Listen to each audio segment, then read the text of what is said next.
Well, this is it. This is where it gets serious. Qualifying for the 110th running of the Indianapolis 500. 33 drivers, one goal, 4 laps.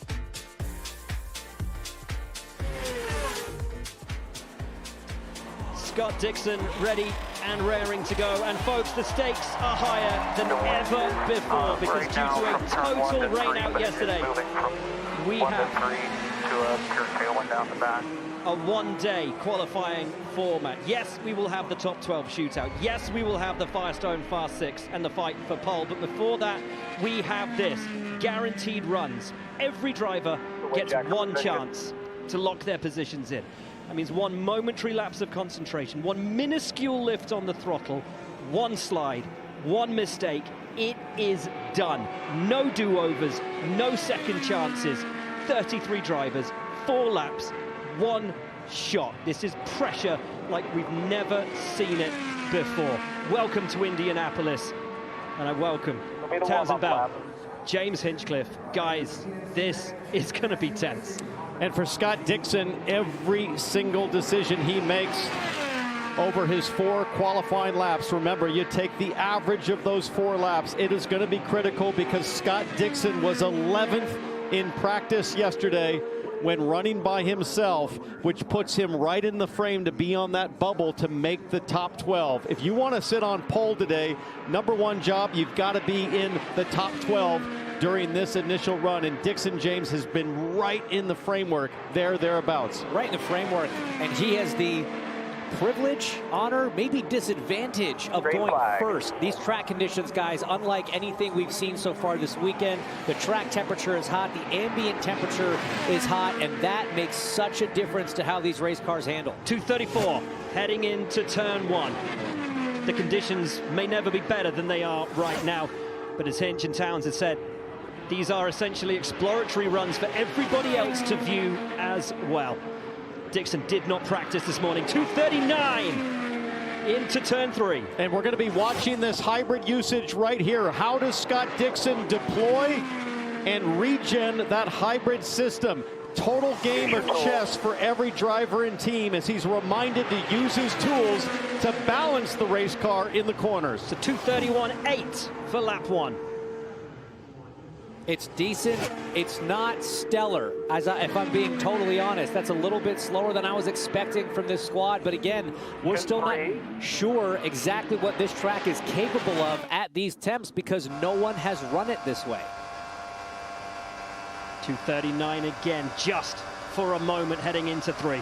How about being on the brink of 240 miles an hour and turning in flat into turn 3? This requires some serious bravery. The reminder comes again to use your tools. You see the right hand go down there, adjust the front anti-roll bar. Dario Franchitti, a 3-time winner of this race, watches on. He's provided so much coaching to Dixon through the years as a teammate, now as an advisor. And again, it's all about the average here. You can do one big lap and a slow 4th lap and still have a good average, or you can be more consistent across the 4. Dixon right now, pretty consistent. The 24th time that Scott Dixon has qualified for the Indianapolis 500. He has never done it like this. Never had just the 1 shot. But he knows how to get it done. Turn 1, turn 2, short shoot. 5 times a pole sitter here at the Indy 500. Dixon is so good at balancing a race car as that 3rd lap time comes in and a pretty sizable drop-off, guys. He still has not touched the hybrid until now. The deployment of that extra boost of hybrid power comes in turn 2 and down the back straightaway. Wife Emma Dixon looking on. They look happy, but not super thrilled right now, Will. Maintains that top speed of 239 into 3. And regened a little bit of power into 3, using it now through 4. This speed should most certainly go up from the lap 3. Sir Scott Dixon over the line, and this will be our benchmark. It's a 231.4 average. Christian Lundgaard with some momentum, winning the Indy GP, the road course race. Last week on Saturday here was a huge moment for him. This is the racetrack where he made his debut as a rookie for Rahal Letterman Lanigan a few years ago. He's been with the McLaren organization now for a couple of years, and Lundgaard is one, like Dixon, that was 12th quickest yesterday in qualifying practice. So another potential bubble driver to make that top 12. He has poles on road and street courses. He has wins on road and street courses. It's ovals, though. Two. This is green flag. In his IndyCar history, where he has traditionally struggled. How much will help him? Ryan Hunter-Reay, so successful at this track, helped him and helped McLaren in this month of May. Hunter-Reay's been having troubles of his own this past week. Lundgaard, though, starting to grow with some confidence around this place. One of Christian Lundgaard's teammates, Pato O'Ward, is known for staying wide open on the throttle and just hanging on when things get squirrely. I'm watching that throttle right there. I just saw a little baby lift from Christian Lundgaard. That's the kind of thing that he's got to get out of his system, that 3% off the throttle when it doesn't feel right. Your tools here. Map 3, please. To be fast here at Indy, you've got to just figure out how to suck it up and hang on. Almost a mile an hour off Scott Dixon's first lap. 2:30.9, plays 2:31.8 for Dixon. I was going to say that top speed into turn 3, about a mile an hour down on what we saw from Dixon. 2:38 for Christian Lundgaard. But you hear map 3, that's an engine map change. That's going to be something they do almost every lap. Stay ahead of your tools. Kyle Meyer said keep it simple. And then a breath later, he's barking instructions at his driver to make sure that they are getting through all these things the way they're supposed to. 2 laps in, still no deployment on the hybrid. And that's interesting because the Chevy runners throughout this week have been hitting that deploy button, then regenning, sometimes twice a lap. But remember, guys, with track temps up this high, you kind of had to guess as an engineer time hold 5th on the front stretch, where you wanted to set the downforce, what you wanted to do with the setup. Oh, little bit of a big lift. That's going to hurt for sure. Throttle went all the way down to 50%. Turn 3, a problem for Lundgaard. The reason for that, the tailwind. Wind coming out of the south, pushing him down the back stretch, and lap 3 is slow because of it. Drops to a 2:30.1, average drops to a 2:30.6. You'll see the regen deployed here a little bit on the short chute. As you take a look at the wind down into turn 3, just sort of pushing the car sideways as you turn in. That's going to make the front end take off on exit. So you got to predict that as a driver. Work with your tools, change your line, try to force yourself to stay flat. He was able to do it this time by as he deploys the hybrid system. Gives himself the boost through 4. Checkered flag. Time goes up to a 2:30.8. Nice fastest lap for him at the end, but it's a 2:30.6. Slots in to second. Scott Dixon, our fast run. You're getting a very pit corner. His 18th attempt to qualify for the Indy 500. 45 years of age, a one-time winner of this great race. Ryan Hunter-Reay on the prowl. Already using a slightly different technique there. A little bit of energy deployment there on the warm-up lap, coming to the green flag. Deploy into 4, deploy into 4. Ryan was crestfallen this morning after practice at the sobering realization that the raw speed just wasn't in his race car. So what can you do as a driver when you're in that situation? Well, as the track temp is rising, and Scott Dixon mentioned track conditions are different than they've seen so far, it's how can Ryan use his experience through all these years at the 500 to make the adjustments? Well, already a different strategy with deployment to his teammate Christian Lundgaard, using 60% and then regenning up on the run to the line. That first lap, though, only a 2:30.2. Deploy into 4, deploy into 4. Let's see what this strategy does in terms of consistency. We see those big laps on lap 4 for both Dixon and Lundgaard, who burned the hybrid all in that final lap. But if Hunter-Reay is able to kind of regenerate that power efficiently, and that's the reason why you wouldn't do it every lap, is by holding the regen paddle, regenning that battery pack. As you see, super consistency across the 2 laps. It does take a bit of a draw off the motor, so there is a price that you pay if you're going to take this sort of approach. But a lift there for Ryan Hunter-Reay in turn 2. Really good job. Stay on top of your tools. Like his teammate Christian Lundgaard, just not trusting the grip and the balance of the car mid-corner. And critically for him and for McLaren, 5 miles an hour off the best that we saw from Scott Dixon of a 239 heading down there into turn 3. That's brutal. 5 miles an hour down on the straightaway. There's just nothing Hunter-Reay is going to be able to do to make up that kind of disadvantage. 2/10 fall off from lap 2 to lap 3. Again, it's consistent, but it's just not fast enough. After this morning, deploy into 3. Hunter-Reay would have known that. He knows he's not coming into today with a shot of fighting for pole position, but he's just got to get a car safely through this run and then really just start focusing on the race in a week's time. Running the 31, Reggie Miller, Pacers legend, said he was delighted to see that number being run here at Indianapolis. But it's going to be a rim shot. 230.2, not a great one for Ryan Hunter-Reay. For 13, 14, and 18. And here driving the Slim Fast Special Chevy for ECR at Carpenter.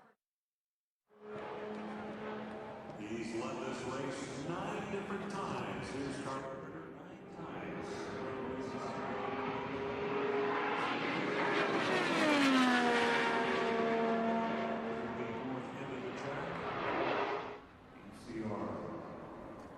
And awfully busy. Now he focuses right here, right now, this moment. Green flag. Begins his 4-lap run to take his place on the grid for the 100% running of the Indianapolis 500. A reminder on the right there, all 33 cars qualifying today will lock into the race. 13th to 33rd from this session. The top 12 will fight it out again for the honor of competing in the Firestone Fast 6 and the chance to fight for pole. Now, Carpenter and his team have looked phenomenal around the Indianapolis Motor Speedway this week. Both he, Alexander Rossi, Christian Rasmussen with some top line times. Let's see what this first lap has in store for him. He just matched Scott Dixon for the top speed so far, 239.795 going into turn 3. That first lap, 231.8 for Carpenter. And that is on a par with Scott Dixon for lap 1. Right there. Right there. Chevy versus Honda. Dixon in a Honda, Carpenter in a Chevy. It's going to come down to degradation. You can see the difference right now, a little bit ahead of Scott Dixon as they head into turn 3 on this second lap. And remember, Carpenter also no stranger to pole position. 3 times he has started from the point here at Indy. Best finish is second place. Think about bars end to end. But yet to win it. You hear that call. Think about bars end to end. Very fascinating. You can have a different balance, can't you, T-Bell, from one end of the racetrack to the other? Yeah, he's talking about using an adjustment at one end of the racetrack into the headwind and then maybe going to another setting at the other end of the racetrack.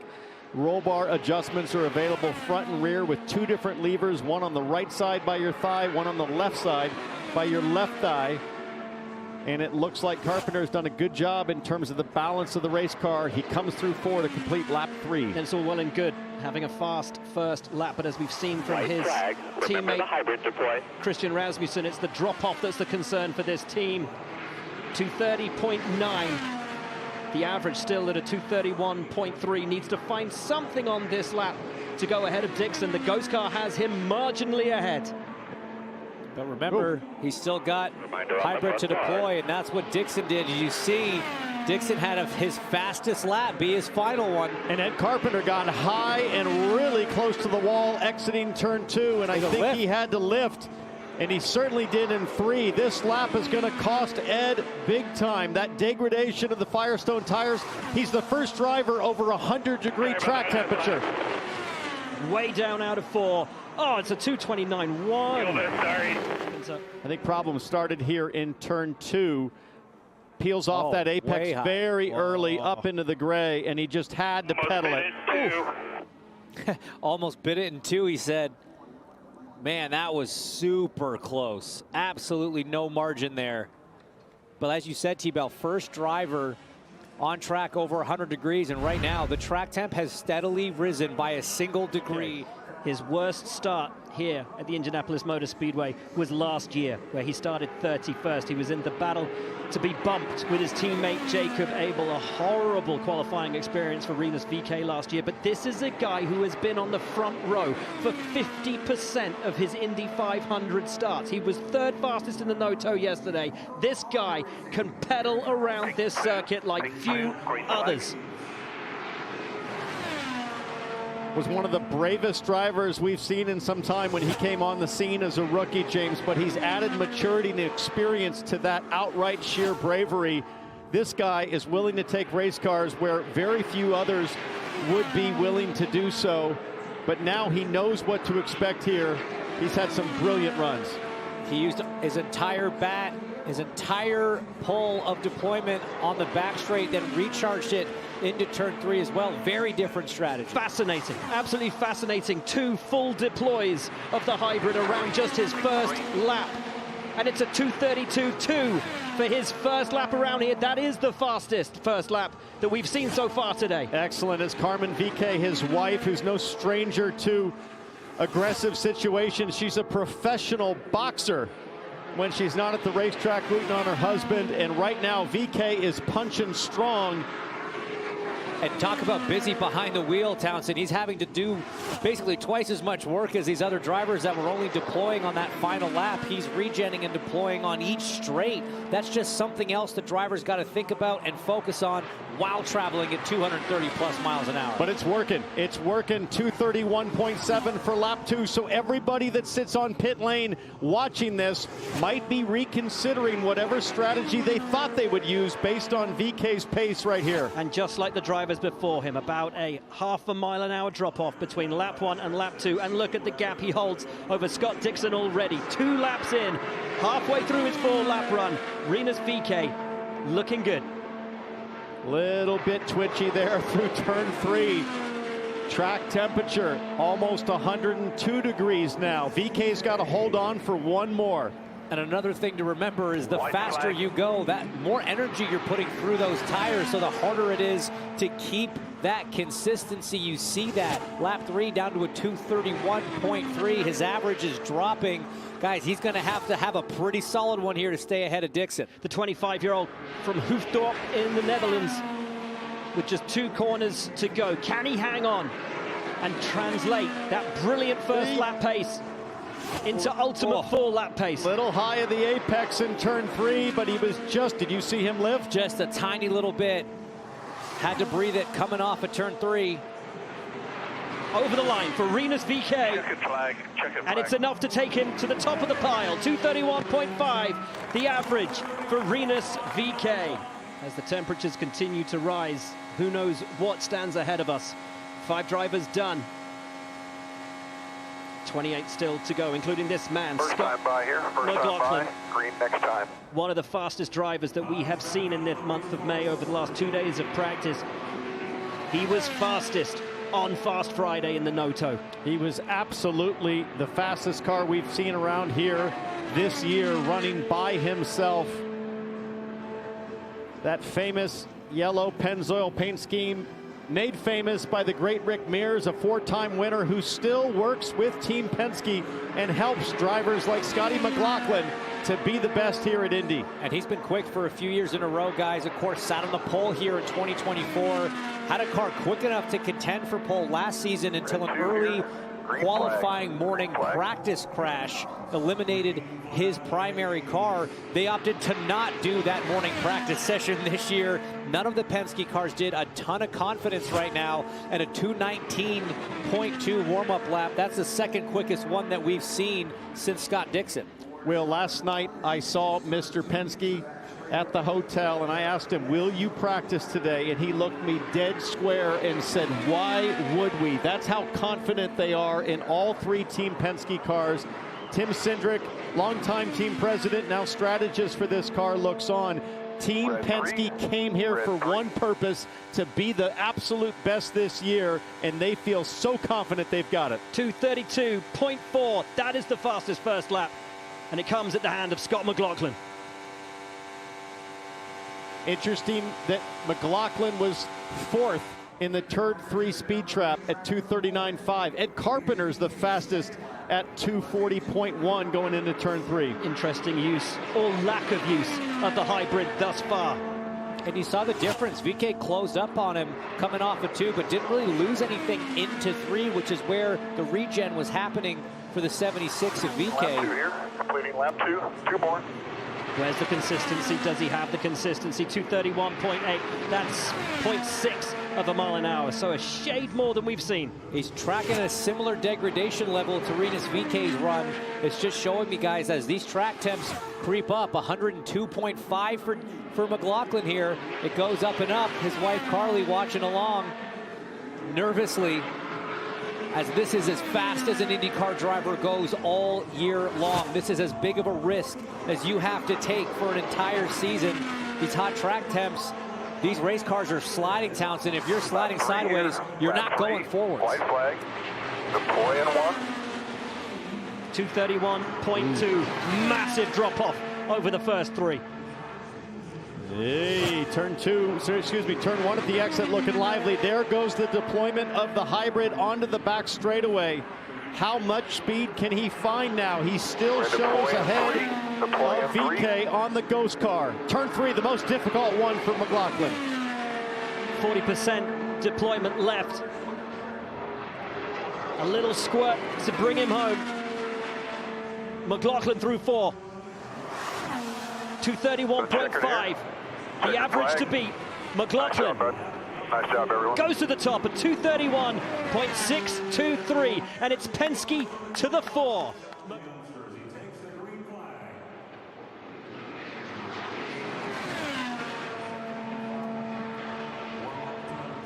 Three McLarens in the first 10 to attempt a lap today. Here's the third of the bunch, Nolan Siegel. Gear. Only 2 drivers in the field could break the record of being the youngest pole sitter in the history of this race, and Nolan Siegel is one of them, but he's tracking behind Scott McLaughlin at the moment. Already seeing lifts of the throttle there on that first lap, just struggling to get the front end. You hit 3 at the line.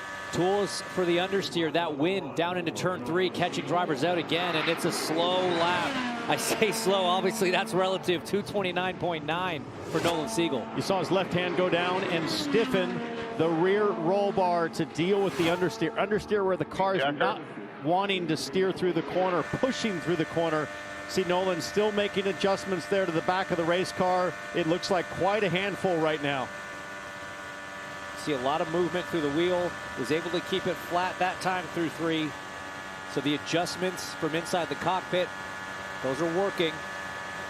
The driver can have a huge effect on the balance. There you go. Oh boy. He couldn't decide which bar he wanted. I don't think he made an adjustment to either. At one point, I don't think he had his hands on the wheel at all as he switched back and forth. 50%. In situations like that, you can literally hold your knee up a little bit if you need to hold it in that transition, but his hands are busy. He's finding time though from lap 1 to lap 2. Can he find the same jump on lap 3? Oh, that thing does look on edge.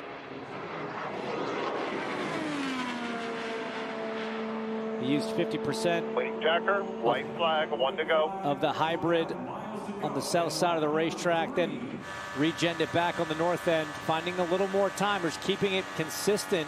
So with those controls in the race car, Nolan Siegel's been able to clean up the handling a little bit, but still lifting now in both turns 1 and 2 on the final 4th lap. Turn 3. Yeah, it's getting away from him. You hear the coaching from the stand. Use the weight jacker, full deploy through turn 3. Lots going on, but the pace just not quite there. The balance for Nolan not quite there. Another big lift in turn 3. And not able to regen enough to utilize a full 100% deployment of the hybrid. Over the line for Nolan Siegel.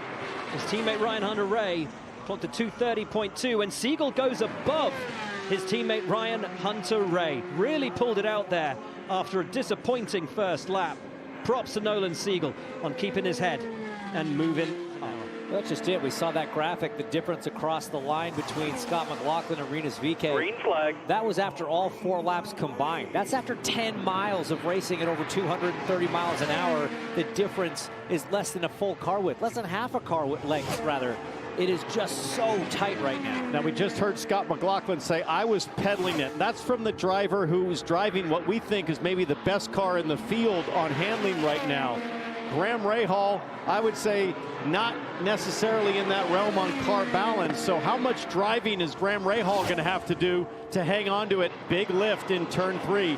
Doesn't look easy as Brian Barnhart looks on. And so if you're one of the teams and drivers sitting back on pit lane, Lap 1. getting ready to go out, you're watching this, you're studying this, and you're starting to think, okay, do we maybe add a little bit of downforce as that first lap for Graham Rahal is a 229.7. Are these runs making teams question their decision on downforce level? Graham Rahal says it's not accelerating. You see him pushing his fast jacker button. What does that do? As you hear the teams remind the drivers of the weight jacker. Well, in qualifying trim, they're using that weight jacker primarily to reduce drag on their race car. Holding that button down or latching it with an on-off. You see Graham working it now. At the back of the race car, James, it's adjusting the right rear spring. And what that does, guys, is it adjusts the right rear ride height, essentially. Normally, we use that as a tuning tool for the corners, but on the straights, what we're doing is we're hitting that to drop the back of the car, the ride height on the right rear, as low as possible to just try to get this rear wing a fraction of an inch more out of that clean air, try to eliminate a little bit of drag and then have it pop back up by the time you get to the corner. You can still tune with weight jacker. You got to use a fast jacker. You've got to use hybrid. You have to shift. You've got the roll bars. Will, it's a handful when your car's not working. And he pulled massively out of the throttle in turn 3. Graham Rahal struggling out there. Boy, out of 1. Drops to a 228.9. That does not look like a happy car or a happy driver. He's got a best starting position of 4th here in his years at the Indianapolis Motor Speedway, of which he's had many.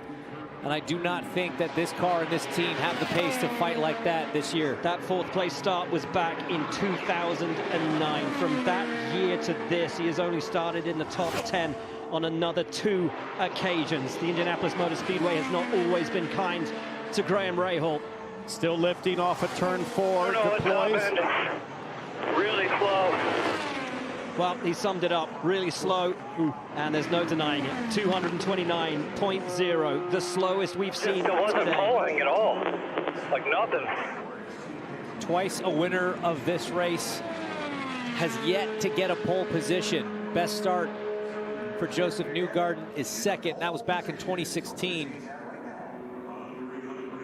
He would love to add a 500 pole to his CV. There's not many things this guy doesn't have on his resume. 2-time IndyCar champion, back-to-back Indy 500 winner. And you can see that 6-degree increase in track temp makes a huge difference to the grip level. Ambient hasn't changed much, but the sun, as it gets higher, just blasts the racetrack. That dark asphalt surface just soaks up the heat, and it will continue to rise as Newgarden warms up the Shell Chevy. His teammate Scott McLaughlin's first lap was a 232.403. Let's see what Newgarden's got. His wife Ashley Newgarden looking on. Ah, looks smooth. Red 3, lap 1 complete. Ah, looks really smooth. 212 is a bit slow on the warm-up lap. Oh, and he's down. 230.4 is slow on the first lap in comparison to Scott McLaughlin, who was well into the 232. It's not by a small amount. That's 2 miles an hour difference over just that first lap. That is significant, guys. You're not coming back from that. You're not going to go fast enough on these next 3. I can't quite figure it out because Newgarden is still 239 on the back straightaway, tied with his teammate McLaughlin there. But look at the gap. Holy cow, Scotty Mack well ahead of his teammate. Might be worth pointing out that yesterday McLaughlin was fastest in the no-toe and Newgarden was only down in 14th, but you don't expect to see that kind of a gap. It's another lap in the 230s. This is not going to be it. Wow. James, Newgarden not looking like a candidate for the top 12 right now. That would be shocking. But I'm not seeing anything balance-wise that looks concerning. A small change to the bar there. You see him holding down that fast jacker button with his thumb. As he releases it, it'll pop back up, give him the cross weight that he wants into 3. But it looks like a fairly balanced race car, just a little bit of pace missing. And fascinatingly, the team that premiered this multiple use of the deployment Lap 3 complete. and regen on their hybrid multiple times a lap, Newgarden is not doing that today, and the time and the speed drops again. Again, a half a mile an hour of degradation. That's not terrible in terms of the fall off. It's just the bar was set so low from outright pace. 2 miles an hour average down on McLaughlin. From what we've seen so far, the hands look calm. He's been wide open on the throttle. He does have hybrid left in his pocket to use as he comes to finish his final lap. I'm just watching the gear strategy, guys. It looks like he's shifting at some weird places, maybe not getting the perfect set of gears in the back of that race car. For Newgarden, this could put him close to the bottom, and it is second slowest, faster than only Graham Rahal. Big fan favorite, and here he comes. The start is Indy 500 qualification. Let's hope he doesn't get the big hit, right? Green flag waving.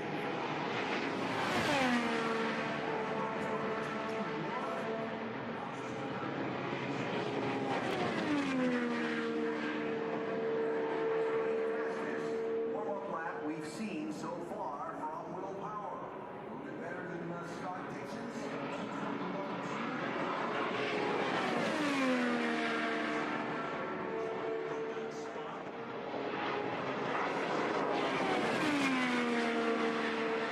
From Toowoomba, Queensland, 45 years of age, the man with more pole positions in IndyCar history than anyone, but he has never had a pole at the Indianapolis 500. 230.5 for lap 1 is not great and is reflective of what has been a troubling week for the Andretti team. Very high off the apex in turn 2. It's been a struggle for Will Power and Andretti, as Will mentioned, and to make matters worse, we're hearing that Will Power cannot hear anything on his radio. So it's all down to driver. Just hearing the driver only, maybe asking, hey. 2 laps complete. Be on your tools. For all of the controls that the drivers need to manage, you've been hearing all the coaching coming from pit lane. If Will cannot hear that, is a 230.0. We heard it here on the broadcast. Maybe that means he's now able to hear it in the car. At this point, how much of his 18 previous attempts at qualifying here come into the mix? How much does the experience of practice play out for him? It has been a troubled practice, a team that hasn't really been experimenting with hybrid deployment. Back of the car looked very nervous. Will out of 3. Power very high of the apexes in most corners right now as Ron Rzuski, the strategist, looks on. Lap 3, still 230. Finds time from lap 2 to lap 3.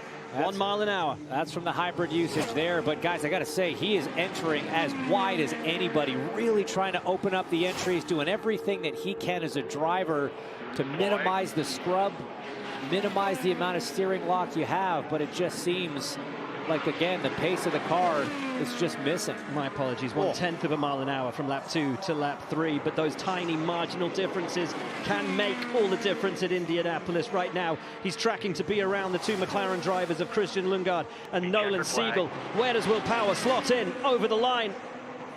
He jumps into 6th, goes ahead of Siegel, and between those 2 McLaren men. Felix Rosenqvist always runs well here. A force in qualifying.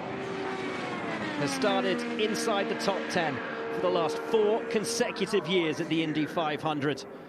Fought for the pole last year, made it down to the Firestone Fast 6. Has started from the front row once before. Became a father just a few days ago. This has been a joyous month of May for Felix Rosenqvist, and his warm-up lap looked pretty spicy. And Will, you know what it's like when you welcome a new and your first child into the world. It puts an extra emphasis on every moment professionally as your family's growing. Young Stella watching on. 235 for Rosenqvist as he goes into turn 1.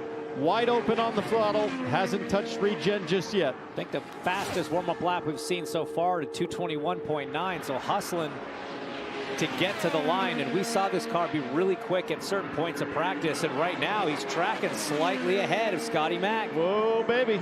This is a nice first lap for Felix Rosenqvist. 6th on the no-toe times on Fast Friday. Jumped up. The team said they just found 3 miles an hour out of thin air at the end of the day. What's this one? 232.9. That is half a mile an hour faster than anyone has run today. That's a big, big number, and you heard the call from the pit lane. COP is a little high. Center of pressure, that means a little bit more front wing, a little bit more aerodynamic balance to the front of the car.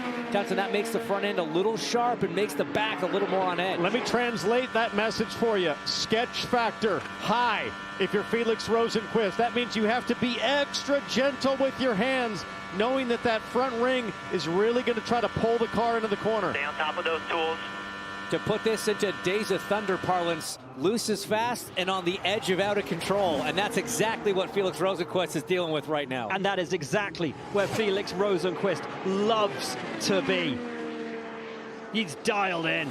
Ah, there's the wiggle off of turn 2. That's that COP working against him. That almost got away from Rosenqvist. And yet not even a hint of a lift on the throttle. Maximum commitment from Felix Rosenqvist on his 3rd lap around the Indianapolis Motor Speedway. Look at the average speed time, 232.7. He is motoring. He is monstering this run. He is looking dad strong as he finishes lap 3, 232.4. Wow. A great average, but James, turn 2, which also almost caught him, is coming up. It's coming up, and he's still got a full pack of hybrid to deploy, so this last lap, guys, could be even quicker still. Deploy. There you go. He got the reminder because you didn't want to lose that free lap time. Deploying all the way down to turn 3, 240 miles an hour as he turns into turn 3. What a run from Felix Rosenqvist. 34 years of age, from Värnamo, Sweden. This could be, by far, the fastest run of the day so far. Go, Daddy, go. Red one. And it is by a monster. Really good. Almost 1 mile an hour. Rosenqvist at 232.599. Sensational. To be right on board now with Santino Ferrucci, who has been really approaching this month of May in such a mature fashion. Yesterday, I should say Friday, in Fast Friday, he was 7th on the 4-lap no-toe. He is hoping for big things today. This morning, after his practice run, he had a heart-to-heart conversation on pit lane with his team owner, Larry Foyt, and the discussion was about how much risk do we want to take. And Santino Ferrucci said, listen, if you guys want to trim out and go for broke, I will drive it, but Larry, it's your decision. I'm comfortable hanging it all out there, but Larry, you've got to pay for it, I think was the message if I write off a $500,000 race car. We don't know what they decided, James, but we're about to find out. How big is Ferrucci going to go? 212 mile an hour warm-up lap. And that first lap's at 231.1. Respectable, but definitely not even coming close to what we just saw from Rosenqvist. I can't get over what Rosenqvist just pulled off. That was massive. Puts him top 4, top 5 as it stands at the moment for Santino Ferrucci.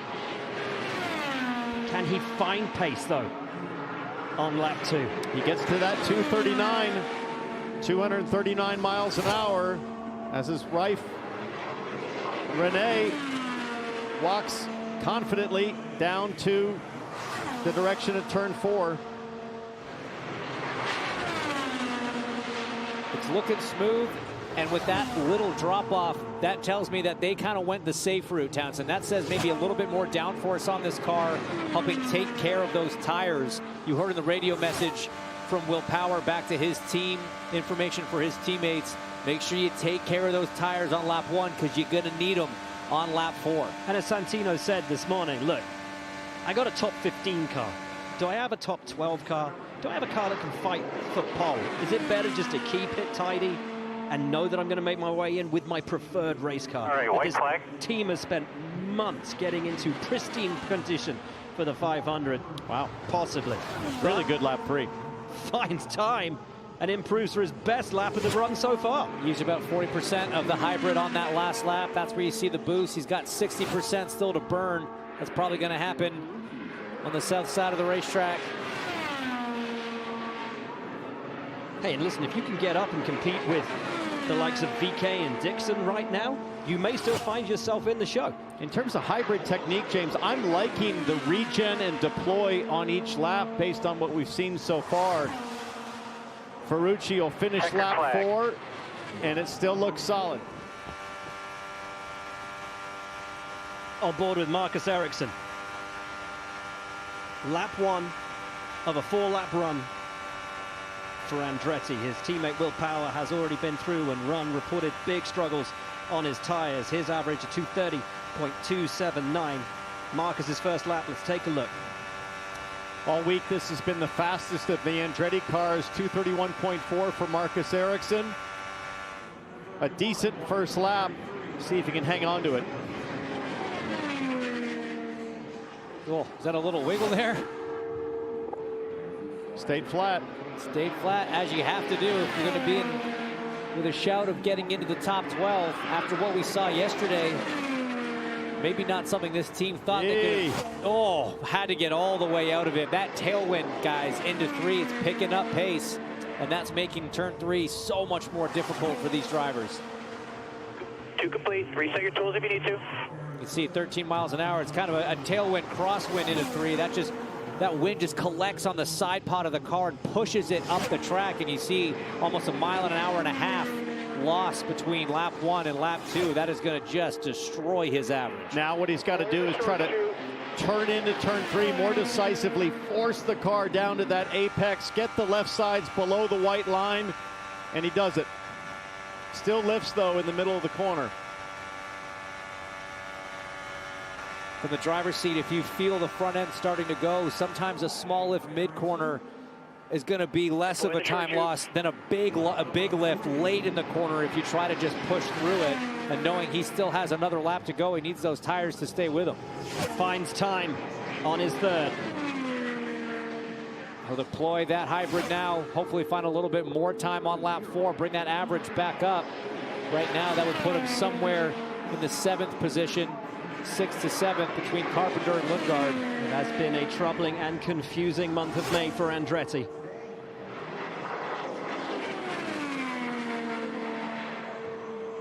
Can Ericsson improve again for lap 4? Found 0.8 from 2 to 3, 3 to 4, drops again, 0.5 mile an hour. The average 230.6.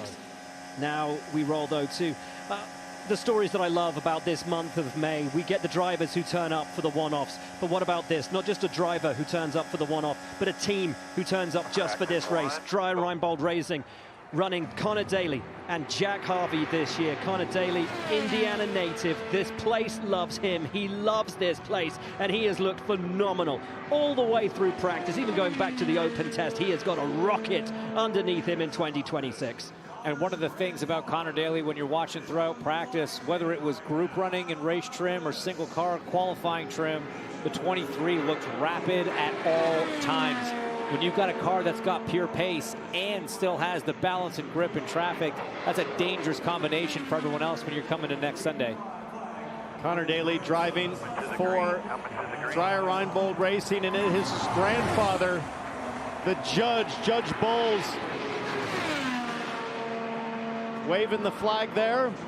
Oh, little lift of the throttle. I think I saw wiggle there in turn 1. And he's having to lift a little bit in turn 2 to try to stay ahead of it. Not a great start. See what kind of speed Connor can pull down the back straightaway. 239. Decent. Oh, a lift again through 3. This is tough. 3 out of 4 corners on lap 1, having to lift. Wonder if they rolled the dice a little bit too hard. 104.5 degrees is the track temp. But let's see what kind of pace this thing has. 231.798 lap 1. Not bad for a couple lifts, T-Bell. He might be able to find a little bit of pace. Oh, roll bar adjustment in the short chute. That's not easy to do, to take your hand off the wheel. He's looking for more front grip right now. Another tiny little lift through 2. He went for another one. James, that's a big swing on front bite. Let's see how it works out here in 3. Oh, little lift there as the car got a bit neutral into 3. He's trying to counteract that wind, guys. That wind direction that's pushing him into 3. Now he's going the opposite direction. Lap 2, weight jacker. Stiffen up the front bar for turns 1 and 2. Doing a great job to stabilize things. Great consistency between lap 1 and lap 2. Remember, he's just trying to get into that top 12. Rahal out right now, so it's Newgarden that sits on the bubble, and then Connor will have a chance with his team if he can make it to the top 12 to reset, rethink setup, but he's got to hang on. Hanging on so far, 100% throttle on the south end of the racetrack. He's working so hard from behind the wheel, guys, making all these adjustments, trying to stay ahead of it. 2 and 4, weight jacket.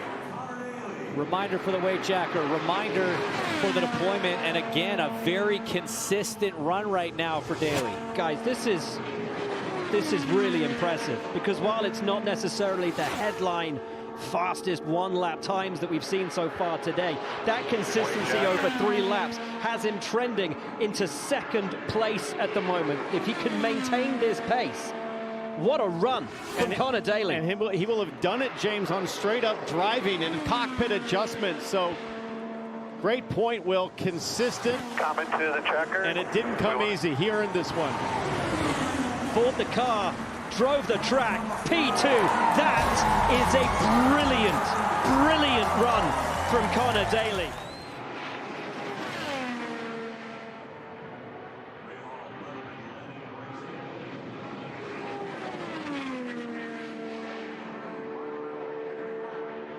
Mick Schumacher. Moving so many new things here in his first fast play.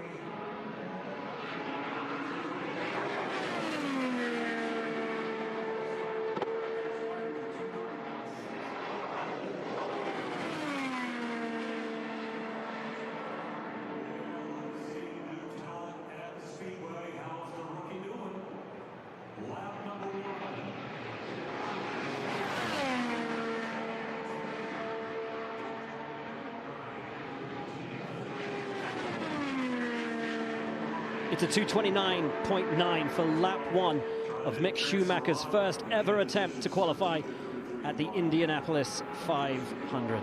27-year-old German who hails from Switzerland has impressed everybody in the start to his IndyCar career. He was on the 2nd row for his first ever oval start in Phoenix earlier this year. Tools if you need them. A man who's transitioned from his knowledge of Formula One and the World Endurance Championship to his first ever runs, not just on ovals, but here at a super speedway. 229.9, 229.6. Nice consistency between first and second laps.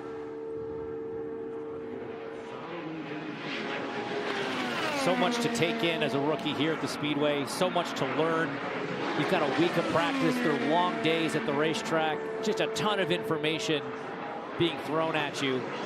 And Mick doing a great job of absorbing it all, taking in everything that he can, be it from his teammates, Graham Rahal, or of course two-time winner Takuma Sato, who's joining this squad as a one-off for the month of May. So he's got a lot of experience to draw from, to learn from, and so far it's been a very smooth month. And he didn't have to do the ovals. So many drivers that we see transition from European racing over into IndyCar choose only to run the road and street courses in year 1, but they get the bug of ovals and then attempt them in year 2. You've got to take your hat off to Mick Schumacher. Oh boy, look at how close it is for Mick Schumacher to the current bubble time of Romain Hunter-Reay, who sits 12th. Again, you want to be top 12 to have a chance to advance for the pole shootout if Schumacher completes his run. The average of 229.450 is good enough for 14th. Crucially though, faster than his incredibly experienced teammate, Graham Rahal. Great run from Mick Schumacher to be better than Graham on his first ever attempt here at Indy. Romain Grosjean returns to the Indianapolis Motor Speedway, the 39-year-old from Geneva, Switzerland. French by birth, the Phoenix as he is known. Sat out last year, sat on the pit wall for the Prema team, who roared around the Indianapolis Motor Speedway on debut with Robert Schwartzman to take the most unlikely of pole positions, but Romain, once a racer, always a racer, wanted back in, wanted a seat, has taken that on a first lap of a 2:30.281. Suffered one of the most devastating crashes we've ever seen in Formula One to come back and race IndyCar full time.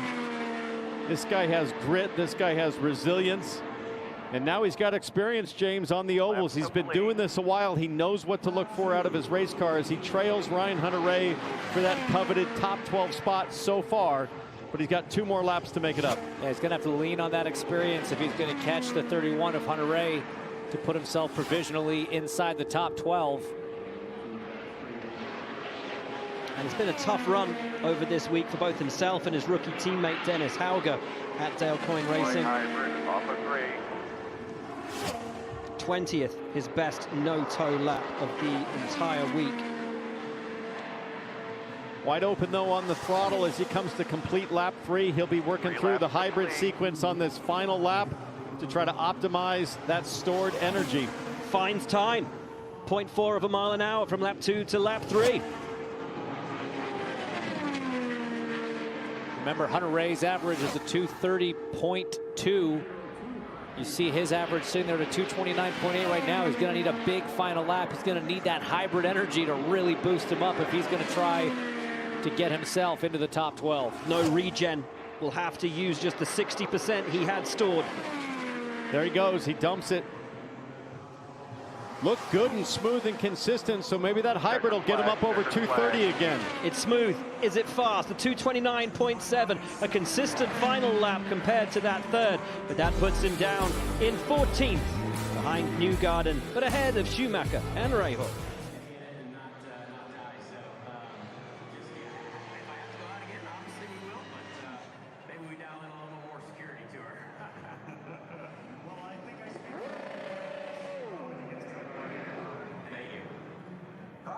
Sitting second currently on the scoreboard. Behind Felix Rosenqvist, our leader. And next onto the race course is the teammate of Rosenqvist from Wire Shank Racing with the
Back in Indianapolis, Marcus Armstrong up at speed, but he didn't pull out of pit lane at speed. Looked like the car almost died on him. Troubling start to the run for him. I think the car did actually die. We heard the engine stop. It started to creep. There it goes. The engine now dead stick. He gets it fired back up. Remember, these hybrid systems allow you to refire the car, but T-Bell, that's a heart in the throat moment that you don't want right before you're trying to stay calm and get everything done here. Especially as he's driving for a team that currently has the fastest 4-lap average. Teammates to Rosenqvist, Kevin, the question is, can they recover from this? Yeah, do you get up to speed quick enough? And he was just told, we're okay, other than the COP, the center of pressure, is a little bit behind. Well, that'd be different than his teammate Rosenqvist. If they're soft on center of pressure, then the car won't be pointy enough in the corner, so it'll be on Armstrong to feel it right here in turn 1 on this first lap and make the adjustments. Well down of his teammate, but a 2:31.0 for Marcus Armstrong. I wonder if maybe they overcompensated after Rosenqvist's run, took a little bit of front wing out of the car, but overshot it. There you see, well ahead of the bubble of Ryan Hunter-Reay on lap 1. Watching the throttle trace from Armstrong in turn 3. That's the most difficult corner right now with the wind, and Armstrong wide open on the throttle. That's what you want to see. This is halfway. Nice job. Stay ahead of your tools. A little bit of cloud cover has kind of kept the track temp consistent. Hasn't risen quite as much as we and I think some of the teams were expecting. Good line there from Armstrong through turn 1.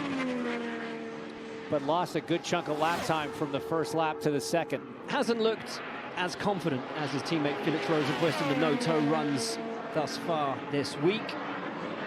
But he knows he's got a good car underneath him. Can he maintain that consistent pace, though? 3 cars for MSR this year himself, his teammate Felix Rosenqvist, and of course, Elio Castroneves. Nice job, stay ahead of it. Back attempting the drive for 5. It's so tough as a driver, seeing your lap times and your speeds on your dash being so far off that of your teammate who ran not that long ago. You see his average right now, 230.5. The bubble, Hunter-Reay, is at 230.2. So he's to the good now, but trending the wrong direction. Would be good enough for a top 10 place as it stands. Ahead just of Will Power, just ahead of Will Power. He fires all the hybrid down the back straightaway. So 0 left in the capacitor as Armstrong completes his 4-lap run. Where does this put him? Nice work. It's 8th. So that's a phenomenal final lap. Yeah, 2:31.0. Wow, that last lap was great. One of the most electrifying drivers at this racetrack and in this fabled race, Pato O'Ward for McLaren. How worried, guys, is he going into this run? His teammate Romain Hunter-Reay, an average of 230.2. Lundgaard and Siegel, also both in the 230s. Needs 2.5 mile an hour average over those 4 to even get up near the top. Awfully busy on the steering wheel there in turn 3. Grade 2, grade 2. Much harder than you'd want to see on your warm-up lap. We'll see how things settle in for Pato O'Ward as he fires into turn 1. But it never looks comfortable for Pato, does it? This is sort of how he likes his race car. He knows how to make it work, even when it's kind of fighting him a little bit more than others. 2:17.7 warm-up lap, kind of in the realm of a lot of drivers that we've seen. Let's see what kind of top speed we get out of the 5. 2:38 just. So he is now tracking. That's the car of Felix Rosenqvist in the Ghost car, well ahead of the bubble right now, but that's the gap to fastest time so far. And he's deploying the hybrid on this very first lap. I don't think we've seen anybody that aggressive yet on the hybrid. He sees 231.3. 50% almost of the hybrid used up. I think Rinus VeeKay is the only other driver we've seen use it right from lap 1. It'll be interesting to see if this is a 4-lap deployment strategy that they're using. Because, guys, we're talking about hundreds, sometimes thousands of a mile an hour. Anything that you can do can make a difference in line, in technique, in tools. Regens on the run to 3. Deploys on the exit of 4. Pato O'Ward, lap 2. He's using that deployment against the headwind into turn 1. Relatively consistent from lap 1 to lap 2. And as we saw with Daly, consistency can move you up, can put you into an advantageous position. The handling of that race car right on the knife edge, though, with just 2 laps complete. It's starting to slide around, but that cloud cover, James, that you mentioned did take the edge off the racetrack, now down to 102 degrees. So that's got to help a little bit for Pato O'Ward, deploying off of turn 4 now on the hybrid. White flag, one more. This one's reading to me like a top 12 car, but I'm not sure they've got enough for a Firestone Fast 6 appearance as he keeps it nice and consistent there. 2:31.3. Moves back up for his fastest lap of the 3. Marginally, but it's enough. Puts him right in between the pace of Dixon and Ferrucci, who sit 5th and 6th right now. But to make it stick, you've got to stick the landing on lap 4. Big final lap could move him into the top 6. Pato O'Ward, a fan favorite here at Indianapolis. Where does this place him? It's good enough for 6th. 231.248, the 4-lap average, the best from McLaren that we've seen today. Alexander Rossi. And guys, I'm very, very excited about what potentially stands ahead of this guy this year. He seems to have the car, he seems to have the opportunity, and he looks confident. He's running 20th in the order. We talked about that 2-degree jump in track temp between Pato O'Ward and David Malukas. Well, the sun's still out. It's up another 2 degrees from even what Malukas just ran literally a minute ago. So that sun is really starting to pound on this racetrack, and that's going to have a negative effect on the balance of these cars. But look at this, guys. He's back 240 on lap 1 with no hybrid. And yesterday, Alexander Rossi was faster than Felix Rosenqvist in qualifying practice.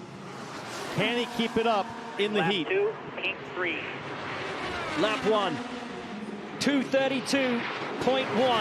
That's where he wants to be. That's the wheelhouse. Rossi looking very fast, very confident. Just now has to maintain the consistency. That thing's starting to walk around a little bit. That broke a little earlier than Rosenqvist did. A good save from Rossi, but he's going to need a big adjustment right now to settle down this race car. 239 flat into turn 3, not even thinking about a lift. You see him arc it in nicely into 4 as well. Balance looks all right. A little bit of weight jacker adjustment. He's definitely going to have to be lap 3. Making some moves inside the cockpit, working those tools. 231.4 on lap 2. Big drop. Needs to pick it up. Let's watch right here. This is where things got squirrely the last lap. Makes it this time. Adjustment made using everything on the exit. 231.8 average so far. That would slot him right in around Malukas and Daly for P2, P3. Critically, though, not using the hybrid at all.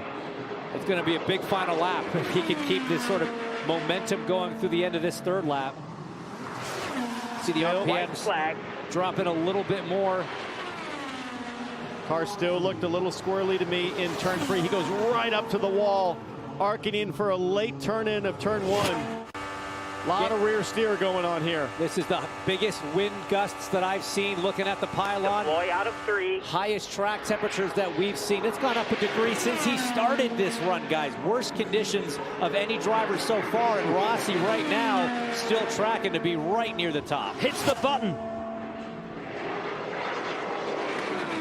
Drains everything out of the hybrid through 4 to the yard of bricks. Where does this place Rossi? Checkered flag.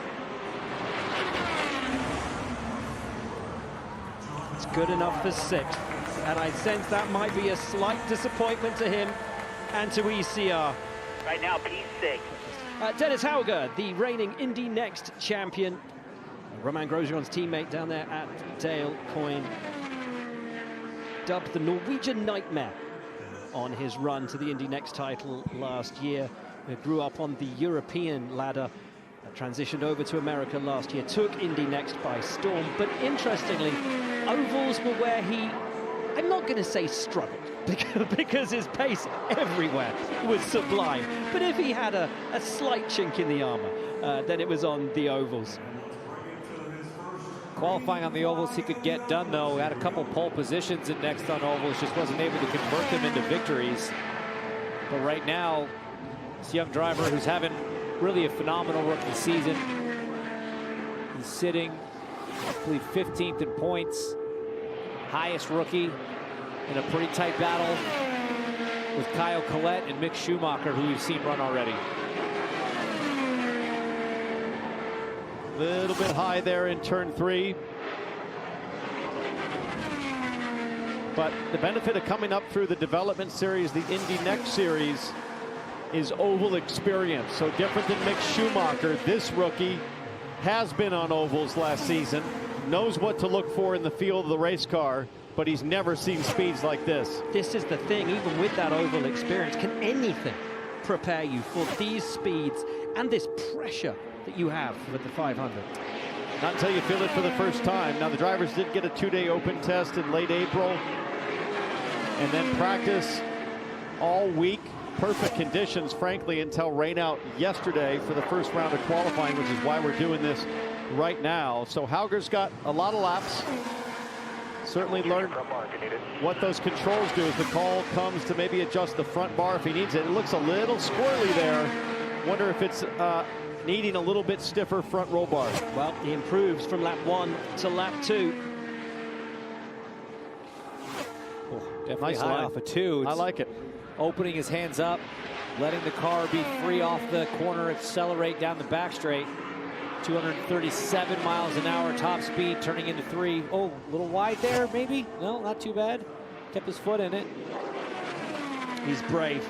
If nothing else, we know that from Hauger. Brave and fast.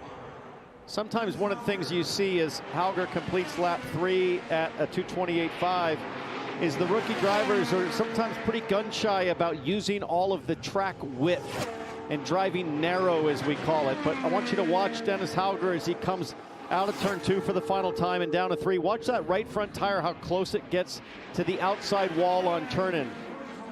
This guy's confident. He knows what to do. Perfect placement of the car. A great job from the rookie. Speed's not there, but the technique is spot on. So for Dennis Hauger, the average of the 4-lap run is a 2:28.982. Stand by for action. Rinus VeeKay has already run into the top 6. Now his teammate Stingray Robb on his qualifying run. Little high there, quite a bit high in turn 3, and the track temps are starting to rise, James. You saw Stingray lift off the throttle, 108 degrees, and if it keeps climbing, there are some clouds in the sky, but as they break, the track temp's going to shoot up. It's going to get more and more difficult for these late runners. Yeah, and Stingray using the same deployment strategy we saw from his teammate Rinus VeeKay, and why wouldn't you? He's sitting in the top 5 right now, but another big lift. He's just struggling with the balance of that race car. That thing looked like it wanted to turn around on him.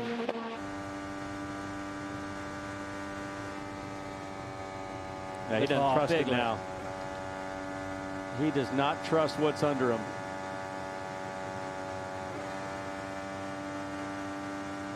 And how tough is that, guys, when you get out on track? Lock 3, keep pushing it. And you got to be as committed as you know this place requires, and you don't have that faith in the car.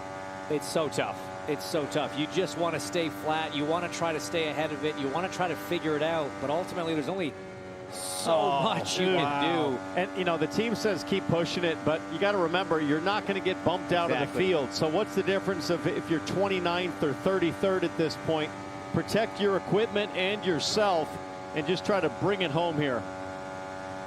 Yeah, this thing looking diabolical for Stingray. Just really not able to turn at all. Right front tire. To the white flag. Not digging into the racetrack. And the more you slide it, the more it overheats, the worse it gets. The problem just compounds. Oh, yeah, Stingray's just gotta survive the next couple corners. 225.3 that last lap.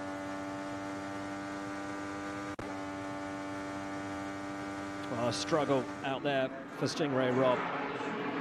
I mean, disappointing for him. Day 1, it started so positively for Stingray Robb. He was 7th on the no-toes on day 1. It was all looking so good then. But from that first day to now, the car has just gone away from him. No confidence and no speed. Now, what about this guy?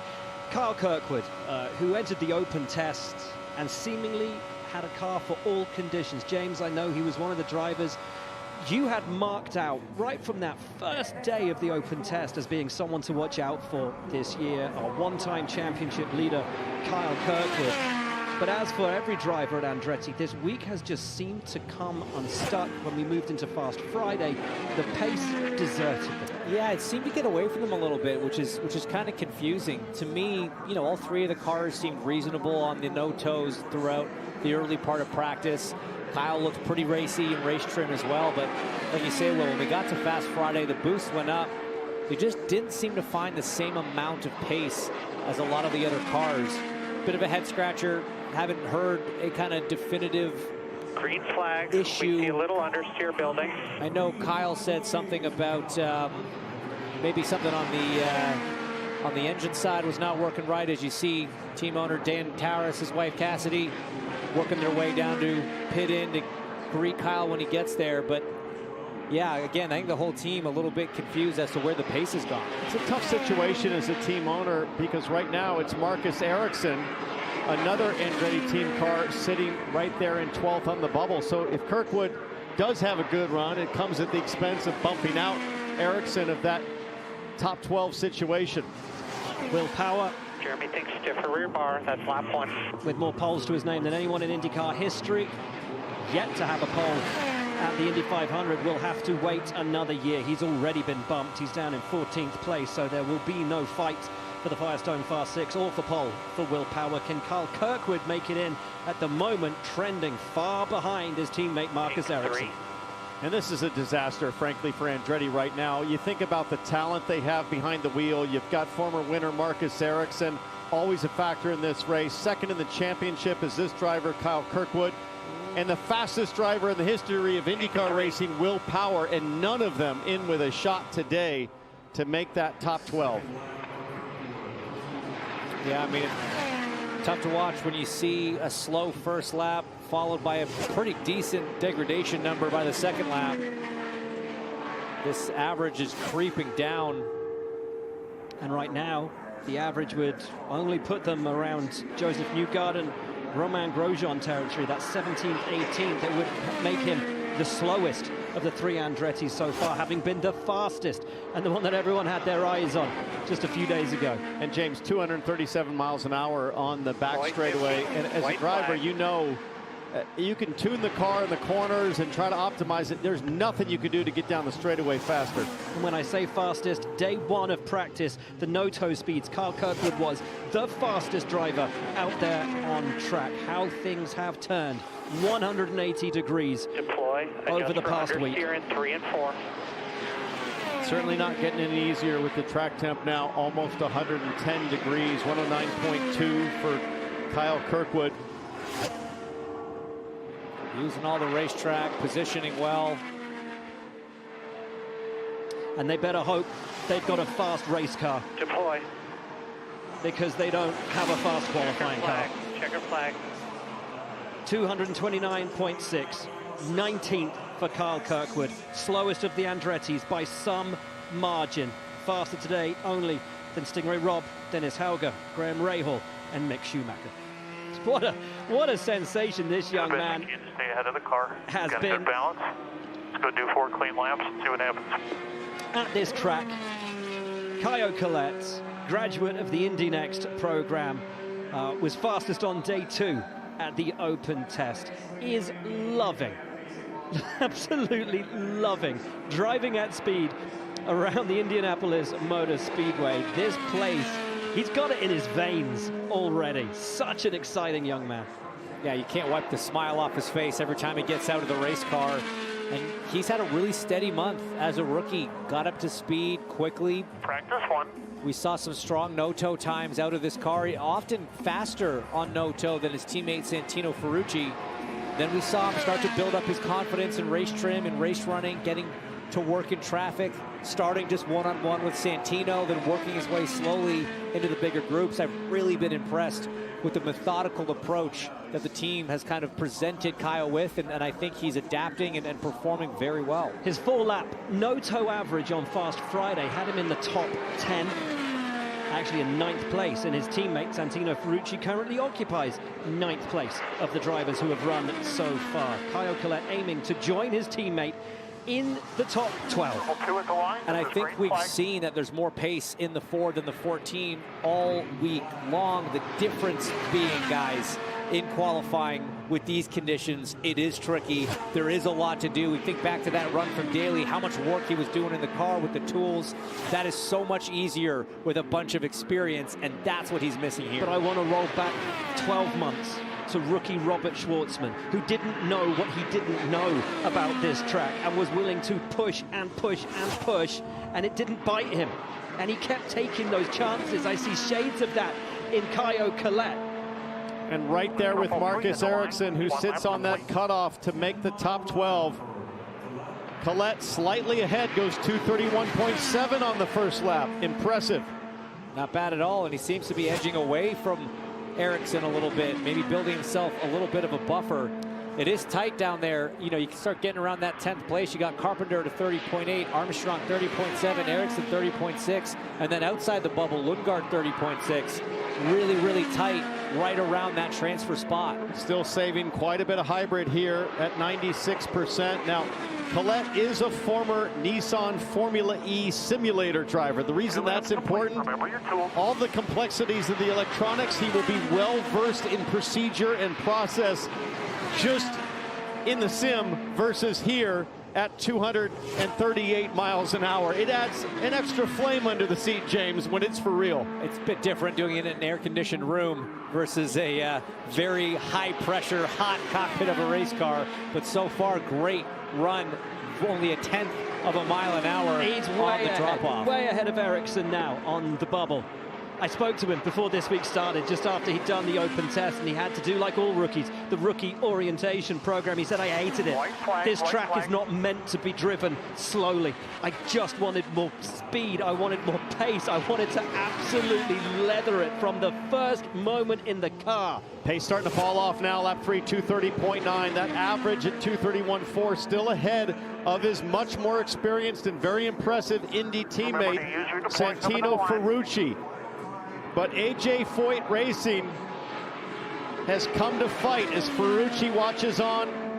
The Brazilian rookie doing a great job. 1 corner to go. Great relationship between these two. And now Collette pushes the hybrid button, deploys everything through 4. Over the line, Kaio Collette, does he make it into the top 12? He does in 7th.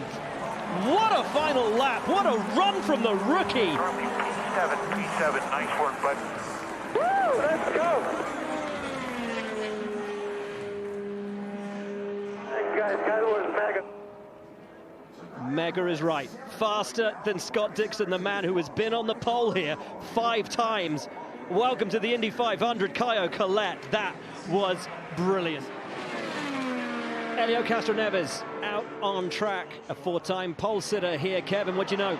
Just a quick note, I often hear Townsend and Hinch talk about the fast jacker. Elio was told a few minutes ago, we advise you not to use the fast jacker right now.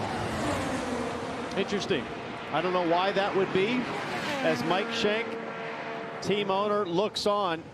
Now, folks, one thing you want to watch here is how different the qualifying line is for Elio Castroneves. He's the only 4-time winner in the field, and he is the only one that drives anything like this in qualifying. Left side tires don't even touch the white line. Everybody else you've seen today aims to put their tires below the white line. Why does he do it? Well, look at the numbers. They match up with the greatest of all time. James and I have debated this for years up here. It's not how we would do it. We think the shorter distance might be a better way to go. We think that's where the grip is, below the white line. But Elio is steadfast in this technique and insists that it's what works for him. Almost 2 miles an hour slower than his teammate Felix Rosenqvist on that first lap. Right now, though, Elio aiming just to get through into the top 12 to have the chance to fight through to the Firestone Fast 6. So far, faster than his other teammate Marcus Armstrong. If he is to bump his way into the top 12, he'll push his other teammate out. Remember your tools. MSR kind of sandwiching the transfer spots right now with Rosenqvist up top and Armstrong in 12th. But Elio, this line, I think it's just all about trying to turn the wheel as little as possible. The lower down you go, the more steering angle you have to add. And Elio's philosophy has always been that the more wheel angle, the more scrub, the less speed. Indy just drives differently than your typical oval that, though we say they have 4 corners, really have 2 corners. Indy has 4 distinct corners. What I find amazing about this line is the car never looks out of shape with him. Deploy, short shoot. He's got it set up to make it work, and now the call comes on hybrid deployment right here in the short chute. He turns in from so much further off the wall. and then doesn't get as low. He is trying to minimize the distance for the line that he's taking, but it's just a very different approach. And right now it's working just well enough, guys. Deploying everything on the back straight, on the run into 3, trending ahead of his teammate Marcus Armstrong. All on the final corner, all on the run to the bricks. Does he transfer to the 12? Or is he out of the running? Elio Castroneves is in. Okay, good job. Red 12. P12. In, but only just sitting on the bubble. P12. Nice job. And he does that just as the track temp crosses 110 degrees. If one guy can get himself up into that top 12, it's probably this one, Takuma Sato. So much experience around this track, a 2-time winner, has never had a pole, but knows what it takes to start on the front row, as he did last year. Turns up every year, the one-off race. This will be his 17th Indy 500, and always seems to have something in the tank. But he's up against it, guys. Track temp continues to rise. First driver to be on track with 111 degrees of track temp. And look, he's gone for a different strategy from a lot of the other Honda runners. Now, there are 15 Hondas in this race, and if you line up 15 engines, they will never be identical. The question is, which one did Takuma Sato pull for today? Does he have the big one? It's looked like a rocket ship so far, but Rosenqvist arguably with the fastest Honda we've seen. Let's see what Sato can do on lap 1. 2. Not looking super quick.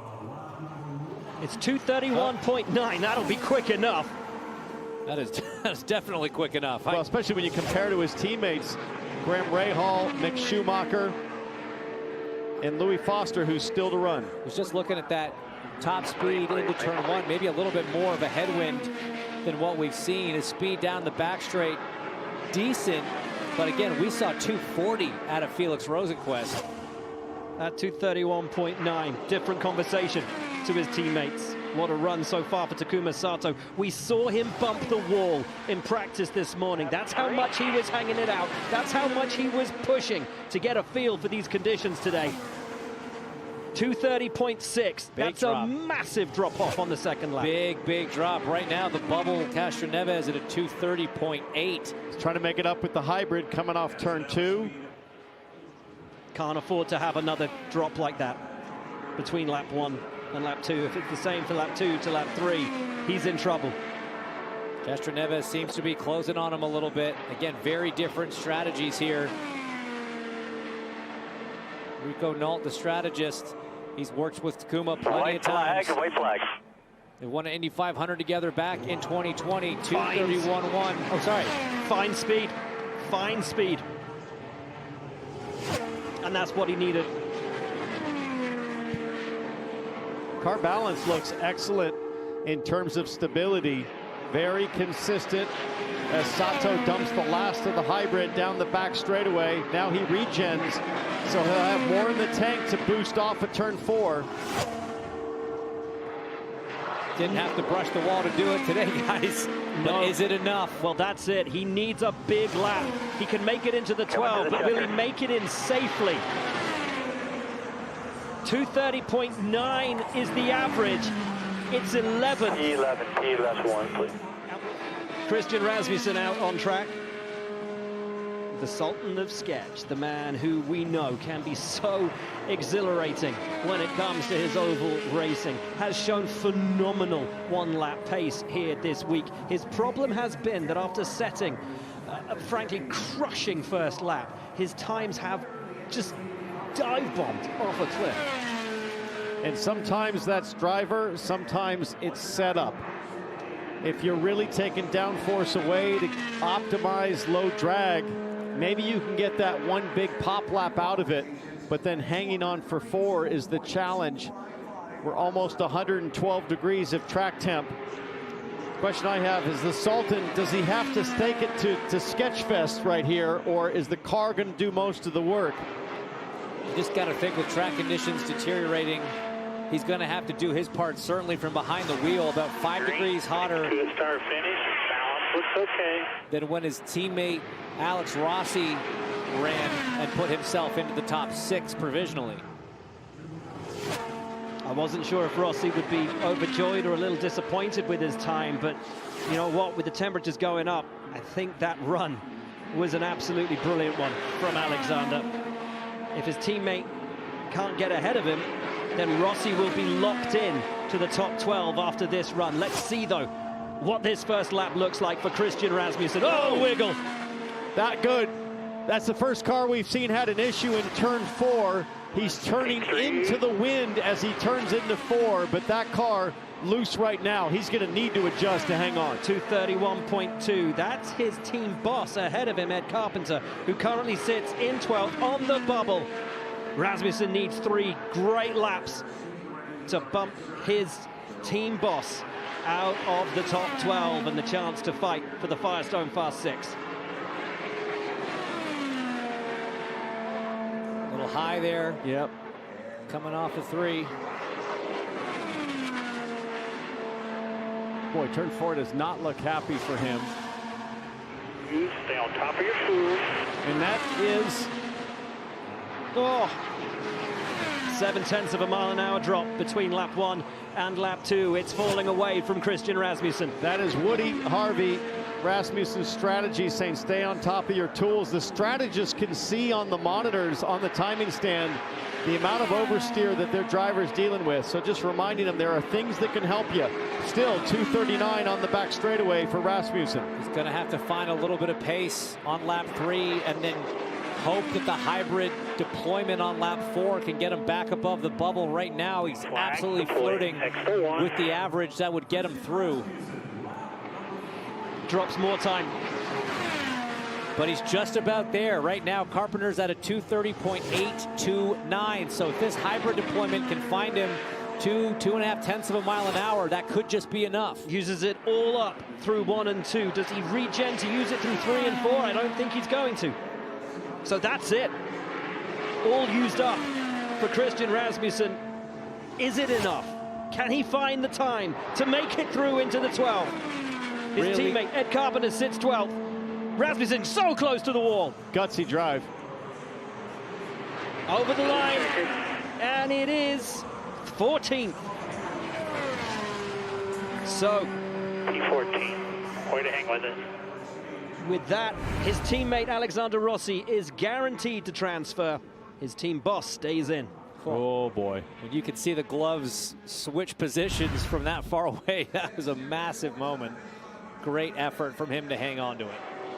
And this the man hoping to take advantage of all those years of experience of Takuma Sato. Louis Foster, the last of the RLL drivers to qualify today. Sophomore driver from Odium, England.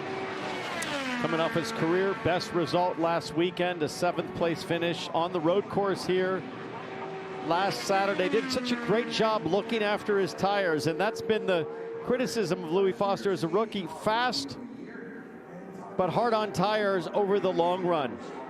But he turned that around at Indy, showing us that he could turn a top 6 qualifying performance into a solid finish. He's going to have to take care of his Firestones over these 4 laps, James, as we're looking at 112.3 degree track temperature.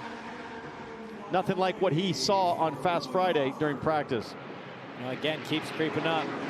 Highest temperature we've seen for someone starting their run. This guy had a great run here last year as a rookie. Started in P20, but raced his way up to a 12th place finish. Very respectable on the lead lap. He was 1 car behind his teammate Sato in Fast Friday practice. They were 17th and 18th. So if Foster can kind of match Sato's performance today, he'll be right in the mix. On the 1 laps, yeah. On the 4 laps, he was 6th on the no-toe. He looked great on Fast Friday. What's the first lap going to look like for him, though? 231.0 again. Needs now to find pace. Yeah, well, you need next to no deg if you're going to transfer, with that being the first lap. So not a great start in terms of trying to make it through, but still not a bad start at all for a solid starting position here. If you can kind of be in that midfield with that car, based on what we've seen, that's not terrible. And if he's able to use that hybrid Had to lift and big hang there. on. Did he lift? Because he got high there in turn 3. That's going to cost him a bit this lap. Hybrid deployment stays solid. It's going to wait till later. The lift gives a big drop, over 1 mile an hour between lap 1 and lap 2.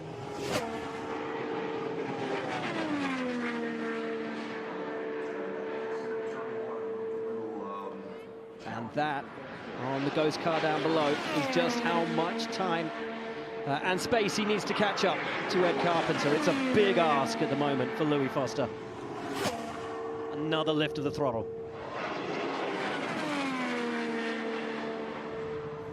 Certainly doesn't seem quite as diabolical as the handling on Stingray Robb, but this has kind of turned into a survival mission for Foster. Just needs to bring it home. He recovers, and just though. Find a bit of pace. Stabilized thing, that 230.3 is right around Christian Lundgaard and Will Power. Just to put things in perspective, they ran when the track was cooler. They do have a lot more experience, especially Power, as Brent Weaver looks on. Louis Foster minimizing the damage. Car still walking around a little bit in turn 3, but he's able to hang on. And that's what's so hard about this format we've had to condense into. If this was yesterday, you'd have lined up, re-racked, and gone for another run after some changes to the car, but it's one and done for everybody in this first round, and that 230.2 slots him into P20. 20, buddy, 20. Have a lot of confidence where you're at. Very similar to that car you were happy with. Have a great run here, all right? And that's great. Take that confidence. This is the car you were happy with. Those last words from your strategist as you pull out of the box are so crucial, right? They're so nice to hear. You're now on the racetrack. You know you've got the track to yourself. You're going up through the gears. The car with your jacker. accelerates fairly slowly on this first lap. You're in a very rich engine map just to keep the engine as cool as possible. You're flat from out of the pits through 3 and 4. Through 1 and 2, you'll switch it in to that big power qualifying mode on the back straight, and everything just starts to speed up. And that's when the heart rate goes up, and you know it's time to perform. Doesn't surprise me at all that the 2 most successful teams in this sport, Team Penske and Chip Ganassi Racing, that you hear a similar tone on the radio with their drivers. We've done the work. We know where we are. We know what you're capable of. Now stick the landing. That's it. If you were flying an F-14 at night in the rain trying to land on an aircraft carrier, that's what you would want to hear out of air traffic control to bring her home. That's exactly the tone of the 2 best teams today. We've been talking, guys, about how one driver going out can help their teammates. Green flag. Scott Dixon ran first. Kyffin Simpson is running 29th. The track has changed so much. Alex Palou is not due to run for another couple of cars. How important will this run be for the champion? Will anything that Scott Dixon reported back from his first run now be of any use to either driver? It absolutely will. Certainly it's going to get a little bit hotter, but the inherent balance, the inherent dynamic of the car is going to change the same. You can learn a lot about gearing, hybrid deployment. So many little nuances that can get transferred here, but going to be tough for Simpson. Stay ahead of the balance. With that track temp, as the reminder comes from Taylor Kyle to stay ahead of the balance, and he is just ahead of Ed Carpenter. Just 231.9. It's a nice first lap for Kyffin Simpson. Exactly where he needs to be.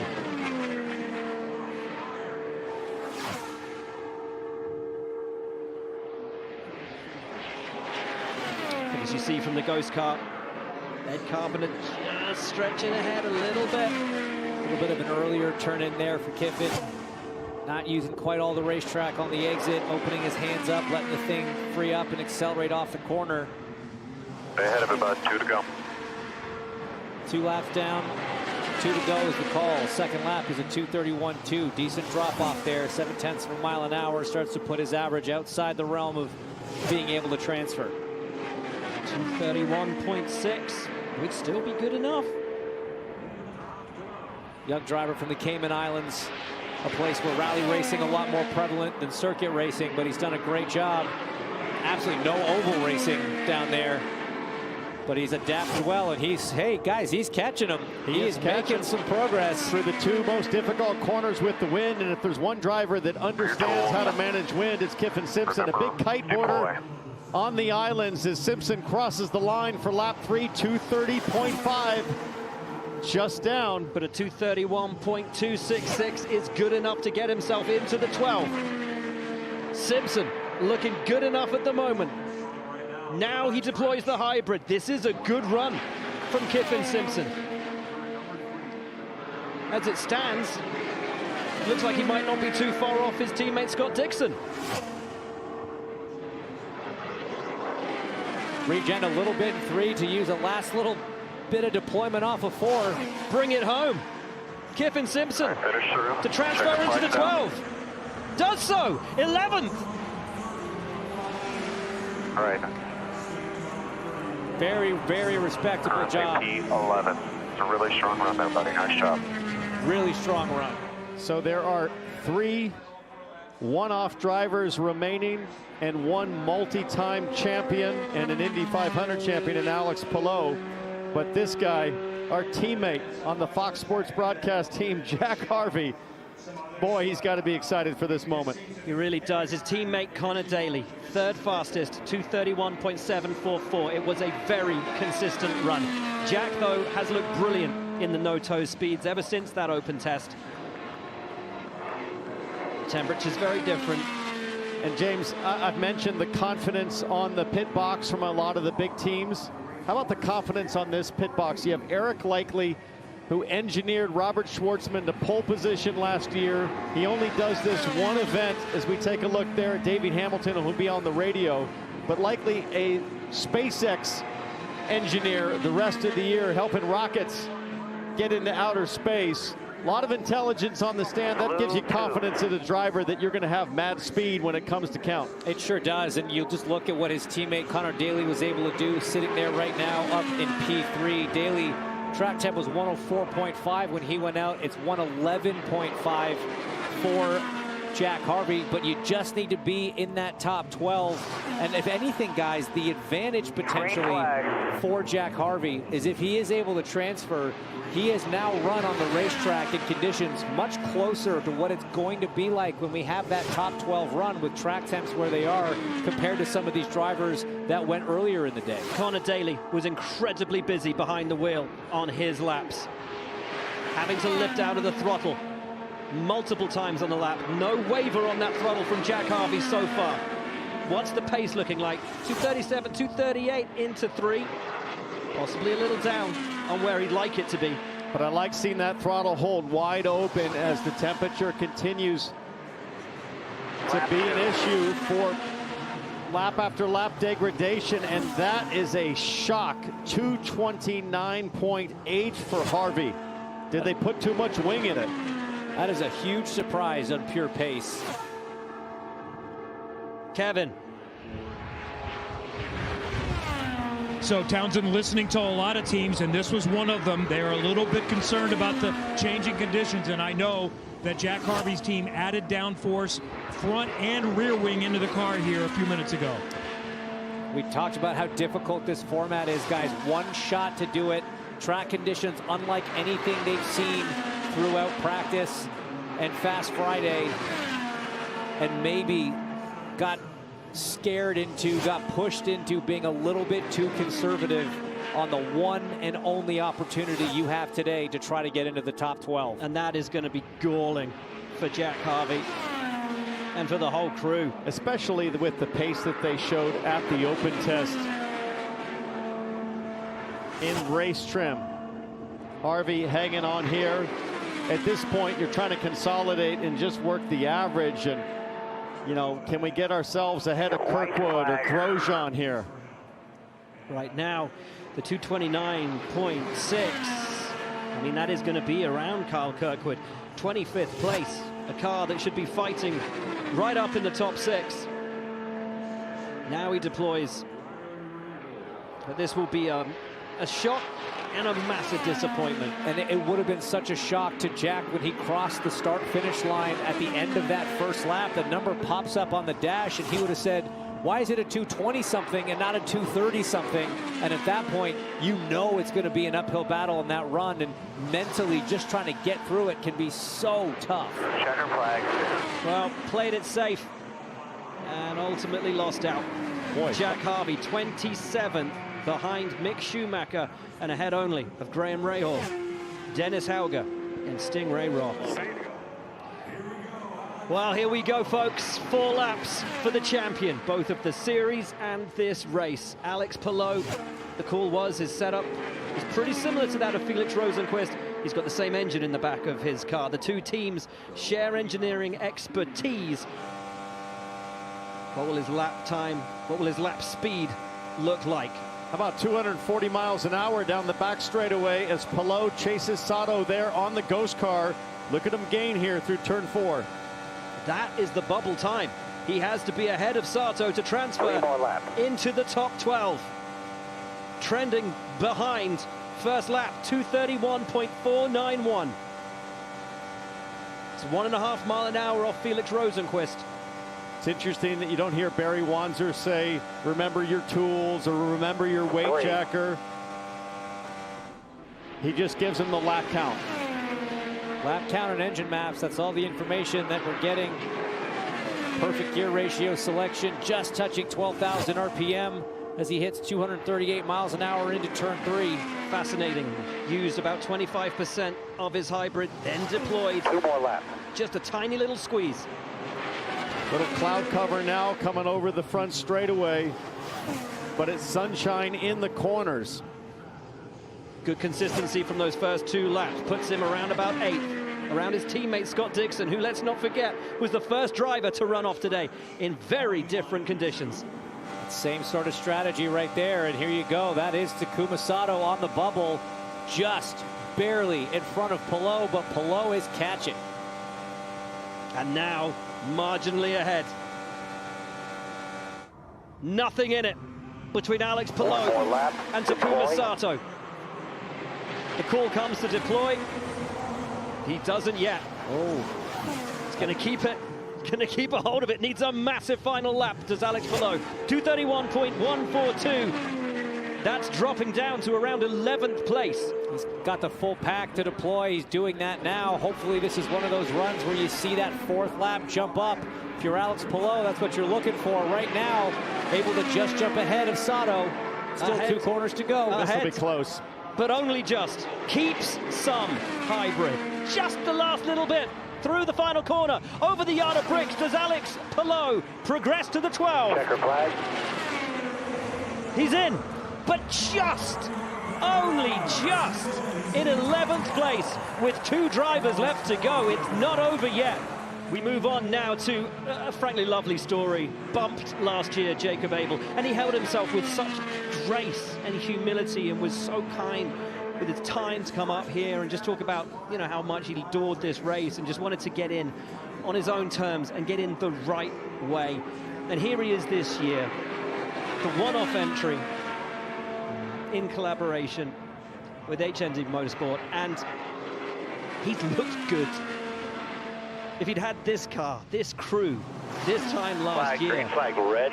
I don't think he'd have been in danger of getting bumped. He's looked brilliant. He's looked really good. I'm excited to see what this run looks like because Jacob Abel came back this year with his family team. They run the Indy Next Championship, the minor league to INDYCAR all season long. Every crew member, we're told, comes from that Indy Next program. It's opportunity for the rookie driver, opportunity for the rookie crew members. And James, they have showed poise and performance beyond their experience. It's been really impressive as Abel gets ready to start his run here. Yeah, it really has. Here, red 4. This team, as you say, really born out of the Indy Next program, but it's led by someone with a lot of experience at top-level motorsports. That's John Brunner. He's done a lot of years in the IndyCar paddock. He knows what the team has to be to run well here at the Speedway. Flat through turns 1 and 2 on lap 2. See how high they can get on top speed here. 237. Pulled in the Texas Roadhouse sponsorship in the middle of the week. Kyffin Simpson looks on. Ganassi aiming to get all three of their drivers through into the 12. Such a helpless feeling for Kyffin as Abel clocks in at 228.6. Dropping that average down to a 228.8. He's not under threat right now, but Kyffin knows there's still one driver left to go, one who practiced pretty well this morning. He wants to know if he's going to run again today or not. Meanwhile, on track, Abel doing a great job. 237 top speed into turn 3. Decent top speed from the young man from Louisville, Kentucky. Line looks good and consistent. The white flag, deploy this lap, deploy. 1 lap left for Jacob Abel to mark his name on the grid for the Indy 500. Despite all his practice and his qualifying attempt last year, he is still marked down as a rookie. Starting to lift there on the throttle, pumping it a bit through turns 2. 2 more corners to go. Hang on, young man. Deploys the hybrid. Full push and commitment on this final lap for Jacob Abel. Wants to go out with a flourish. Big lift again, hunting at the rear, starting to step out a bit at the exit. At this point, looking at just better Stingray Robb. Good job, buddy. Coming to the checker. Jacob Abel is into the Indy 500. 228. Good job, you got it. .169. What a brilliant story for Katherine Legge to return here to Indianapolis. She will contest the double next weekend between the Indy 500 and the Coca-Cola 600. 4 starts to her name. This will be her 5th. 45-year-old from Guildford in the United Kingdom. She looked, as you guys said, actually very, very tidy during practice this morning. She did, in much cooler track temperatures. You got to remember that was about 75 degrees. So you're looking at a 35-degree temperature jump on the racetrack since Katherine Legge last drove. Now, you look at that association with AJ Foyt Racing, and my curiosity is how much speed from that team, which had Cal Collette in 7th so far and Santino Ferrucci in 10th, how much of that is going to trickle down, trickle through to Katherine's run right here? You got to think she's got the setup information. Does the car have the speed? Does she have the opportunity here to make the adjustments like those 2 drivers did and put it in the top 10? Can she deny Ganassi all 3 cars transferring to the top 12? She's the final driver of the day to qualify. She's the only one who can. And she joined her teammate Kyle Collette, who sits 7th at the moment. A brilliant run from him. 231.4 was his average. Green flag for Katherine Legge. 4 laps remain. That purple 2 call, if that was live, would come awfully late, James, as she was taking the green flag. Maybe that happened earlier on in the lap. Slight delay, I think, on that radio. That was probably a call out of turn 4. Be consistent with some of the other runners that we've seen. Not using the multi-deployment strategy from the hybrid system. A little cautious on entries and exits, Townsend. Very narrow. Very narrow on entry. Talked earlier about getting right up to that wall on turn in to try to open up the radius. Let's see if she changes technique here. 230.398. That has her around 20th. But if she can find time, as you can see, Kyffin Simpson not that far ahead. We are talking inches here. We are talking tenths of a mile an hour. The difference between transferring and being down outside the top 20. That is just how close it is today. Pretty narrow again on the entry to turn 3. James, I'm looking at the rear wing of the number 11, and it looks like it's a little bit nose down, suggesting a little extra downforce perhaps. Maybe like Harvey's run, this is a little more conservative on wing settings. 229.8, the average drops down to 230.1. Still though, this would have her ahead of Josef Newgarden in the Penske. That's the kind of run that Katherine Legge is having here today. Yeah, you'd be sandwiched between Ryan Hunter-Reay in a McLaren and Josef Newgarden in a Penske, both winners of the greatest spectacle in racing. So very respectable run. In fact, and they did their runs in much cooler temperatures. Yeah, track temp 110 right now, so a little bit of cloud cover from the last few runs. 1 to go, 1 to go. And Katherine said that's what she was hoping for. She said, I'm the last to go. The track will be at its hottest. If I could get a bit of cloud cover, that would be absolutely perfect. She's got it. The average now 229.7. So the speed just starting to drop. Off of turn 4, hold but if deploy. she can get that full deploy out of 4, take advantage of that, what chance her speed increases? What chance she could get amongst the Indy 500 champions? What chance now for Katherine Legge? There goes the hybrid deploy, but she had a pretty big lift in turn 3. 229.7, the average so far. Over the yard of bricks, Legge goes 27. The Indy 500 doesn't have a red carpet. It has bricks, riddled with oil, dirt, and 114 years of history. Pucker up. The official INDYCAR app, powered by NTT Data, puts the pulse-pounding action of INDYCAR right at your fingertips. Never miss a lap with the latest news, highlights, and live race coverage. Track every move with real-time leaderboards, interactive maps, onboard cameras, and driver radio. Your all-access pass to every race, every moment, every day. Download the official INDYCAR app. The green flag flies. The INDYCAR Fantasy Challenge, driven by Firestone, is back. It's overtaken, same as you. This is your chance to prove you know the fastest racing on Earth better than anyone else. Let's just take care of the tires. Stay in rhythm here. Pick your driver. All good. Let's get back in the game here. Build your team. You guys are in demand. Compete against friends and family for bragging rights, plus some epic prizes. It's going to be like 2 or 3 laps flat out here. Get started for free at INDYCAR.com/fantasy or by downloading Grid Rival on the App Store and Google Play. Hey, stay under, keep going. We're going to have to pass those guys. Let's go, boys! Checker flag, man. Congratulations, everybody.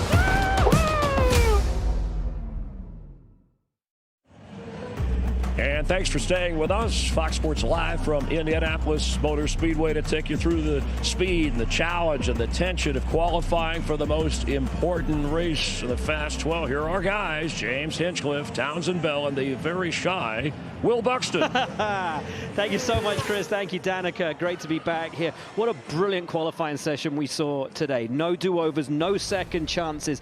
33 drivers at the limit, and Felix Rosenqvist head and shoulders above the rest, folks. The gap between Felix Rosenqvist and second place David Malukas was the same gap as David Malukas all the way down to Kyffin Simpson in 12th place. They have got some work to do to take it to Rosenqvist. They do, and I think if you're Felix Rosenqvist, you have to be careful that you don't get too complacent with what you just had. The car is fast, unquestionably, but if I look up at the windsock on the top of the pylon here on the front stretch, the wind is picking up. You saw it in Danica's hair. It is swirling around this place, and for Felix, he's got to get on the controls. Nobody did it better than Connor Daly in that first run. If it still gets gusty, James, look for Connor Daly and that driver stuff to be the advantage. Well, exactly. No 2 runs at Indianapolis are the same. Conditions are constantly changing, and these cars are so sensitive. So to your point, Townsend, I think Connor was absolutely heads and tails above the field in terms of staying ahead of the car, ahead of the balance. And if it starts getting really tricky out there, which it looks like it's going to, with wind like that, he's already warmed up on how to manage this thing end-to-end and over 4 laps. Wow, look at the wind blowing out of the southwest, it looks like, and especially in turn 4, 16 miles an hour there. That's going to pick up the nose of those race cars with authority. We saw a couple cars get big time loose in turn 4 already. If you want to know how tough it was to make it through into this top 12, know this. The 3 guys who just missed out in 13th, 14th, and 15th places are 49-year-old Takuma Sato, 45-year-old Ed Carpenter, and 51-year-old Elio Castroneves. That's 145 years combined and 66 career Indy 500 starts. This guy, Kyffin Simpson, aged just 21, could become the youngest pole sitter in Indy 500 history. One of the 3 Chip Ganassi Racing drivers, and all 3 made it through into the top 12. The only team to achieve that feat of getting all of their drivers through to this stage of qualifying. And such an impressive thing for the team to pull off, considering that Alex Palou went right near the end, like Kyffin Simpson. Really good here. You're going to have the same car you had last time. Teammate Scott Dixon was the first car out, so across a variety of track conditions, this team managed to get all three out. And you just heard over the radio, you've got the same car you had before. So this group has decided, keep it consistent, give the driver what he knows, and not try to go for broke necessarily. Take a look at track temperature, hovering right around 111 degrees, similar to when Kyffin Simpson made his run. But critical information coming from his team, which is Chip Ganassi Racing, one of the most successful teams in the history of IndyCar. They know, just based on Kyffin Simpson's outlap, that aerodynamically the pressure on the front and rear of the car is identical. This guy is a kiteboarder. That's his passion in the Cayman Islands. He knows how to work the wind. He starts his run. 2 prep laps done. Green flag waves. It's go time. 4 laps of the Indianapolis Motor Speedway for each driver. That's a total of 10 miles. The average speed over those 10 miles will determine who transfers to the Firestone Fast 6 to fight for pole. And you've got these cars so trimmed out, so little downforce that these tires are struggling to hang on over 4 laps. You've got to make adjustments to your driving. You've got to make adjustments to the tools inside the race car to help the handling as these Firestone tires start to wear, because you are really straining them when you're cornering at 230 plus miles an hour. One thing we'll be watching closely with the top 12 is how much throttle they're using or lifting. Should be 100% through all 4 laps. I saw Kyffin Simpson with the tiniest of lifts on his first lap. We'll also be watching the usage of the hybrid. Extra power once it's deployed. You can deploy it and regenerate it, or you can deploy it once at the very end, as Chip Ganassi, Kyffin's team owner, watches on. 231.06 for his first lap. His average over the 4 to make it through to this stage was 231.09. 2 laps to go. Kyffin dealing with pretty similar track conditions. That's really great consistency from Kyffin Simpson, and almost identical speed across the first 2 laps. And normally we would see that speed just start to drop off a little bit from lap 1 to 2 into 3 and lap 4. But to hold that consistency, a brilliant first 2 laps from the young man. I'm taking a look at the rear wing of Kyffin Simpson. You see quite a bit of yellow on the top surface, which tells me that it's pretty level. Not much rake back. That's a downforce decision the team will make. How much downforce do we want to risk to gain a drag reduction as he takes lap 3? 230.5, so he's lost about a half a mile an hour from lap 2 to lap 3. He's lost that, but he'll now use that hybrid system. You can see him deploying it. That's going to give him a boost of about 60 extra horsepower.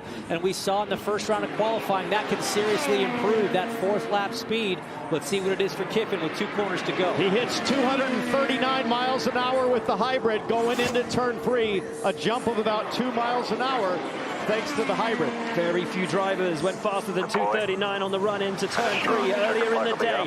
Over the line for Kyffin Simpson. This will be the benchmark average for the 4 laps. 230.883 miles an hour. He did find time on that last lap, and that is our benchmark from Kyffin Simpson. Solid around there, bud. 230.88. And now his teammate, the championship leader, the reigning champion and the defending Indy 500 winner, takes to the track. You know what? We're not used to saying this, but the pressure is on Alex Palou a little bit here. The track should be cooling off, which means the track should be getting faster for the runners who take their laps later on in this session. Does he risk it all to make it through into the top 6?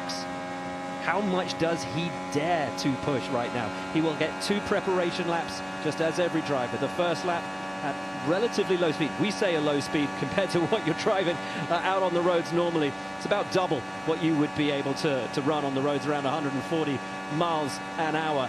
Then halfway around this second lap, he will crank it up and really start to put the speed on through turns 3 and 4 to start his 4-lap qualifying run.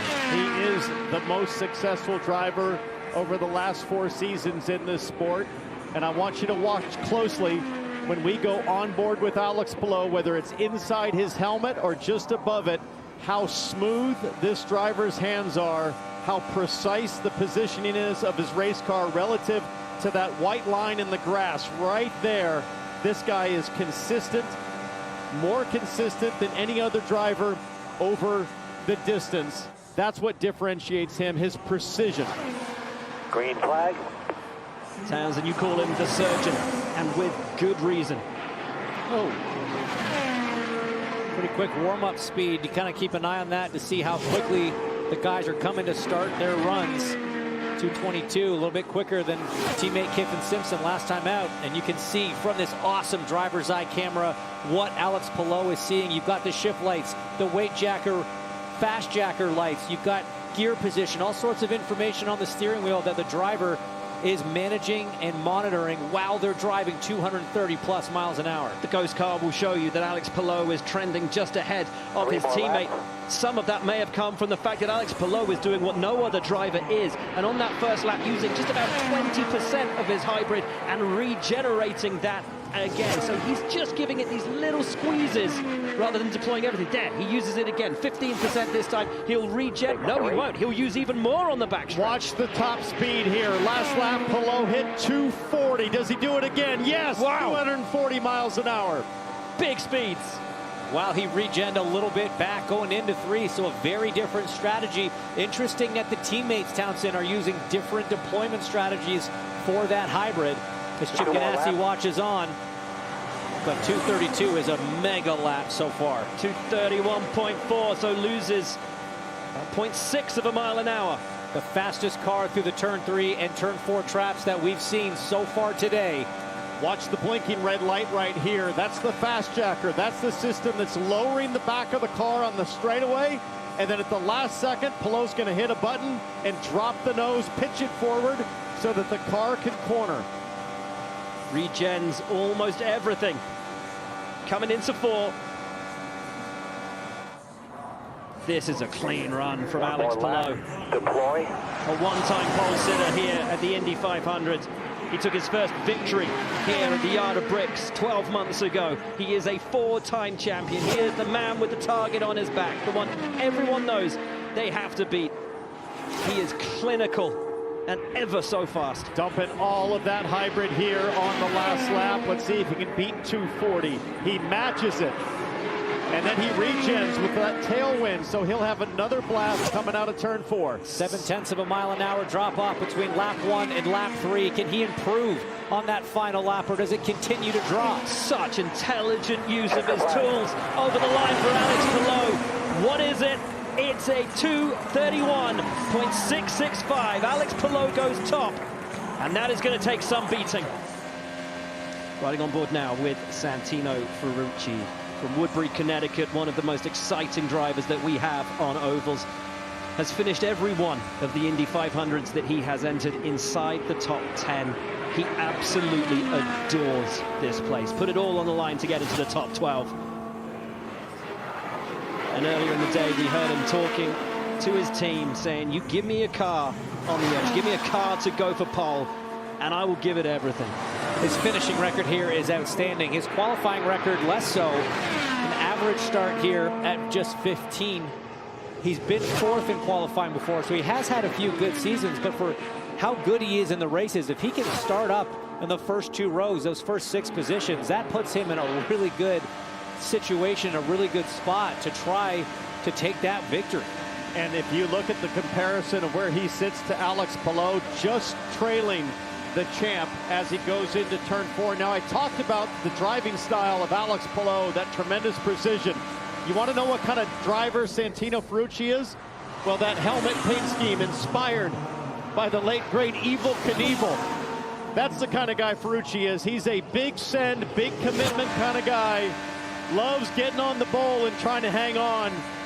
And just deployed 50% of the battery. So again, a little bit of a different strategy here from Santino. Those gloves are busy. Those hands are busy as he makes adjustments to the balance of his race car to try to keep things going here. Decent first lap. While Alex Palou was using just little squirts of the hybrid, Santino, one big burst and then one big regen. Let's see what lap 2 looks like. Lap 1 was a 2:31.2. Lap 2 for Santino Ferrucci is a 2:31.4. He's getting faster. That's impressive, James. He's tuned on his car a little bit. and build speed. Now you see the hybrid deployed in a big way through turns 1 and 2. Still wide open on the throttle. This is a Connor Daly-like drive so far in terms of adjusting to the conditions. The conditions are tricky, absolutely. 110-degree track surface temperature, 86-degree ambient. When the track gets hotter, it gets greasier. The grip goes down. These drivers having to hang on to these race cars. White flag. 1 lap. 2:30.8. It's still looking good in the stars and stripes. The homes for our troops, Chevrolet, with the gold rear wing. Santino Ferrucci. Half a lap now to run. Thing looks pretty hooked up still on lap 4. Track temp still 110 degrees. Recharging the pack through 3 so that he can have a nice full deployment here, coming off of 4 to the line. Huge boost out of 4. Great run to the line.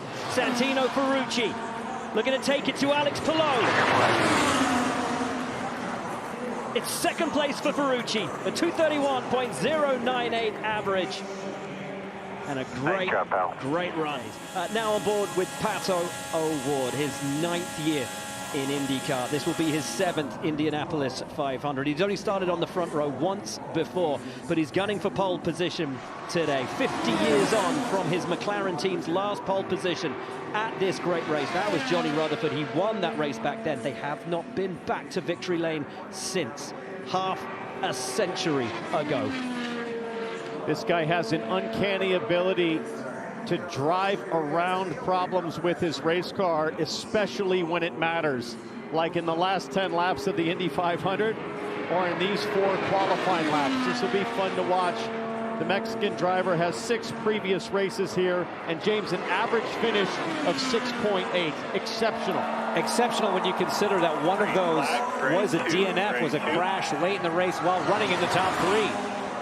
Interestingly, Pato's used some of his hybrid on his warm-up laps. Now, you may have heard us refer to the fact they can regenerate that hybrid usage during a run. Well, how can they do that without braking? They have paddles on the back of the steering wheel that allows them to regenerate while they're at speed. That induces a little bit of drag on the car, so drivers might not ultimately want to do it. That's why we have some who are using it in all one burst, and some, like Pato here, who are choosing to regenerate and then use it again, and he uses it now.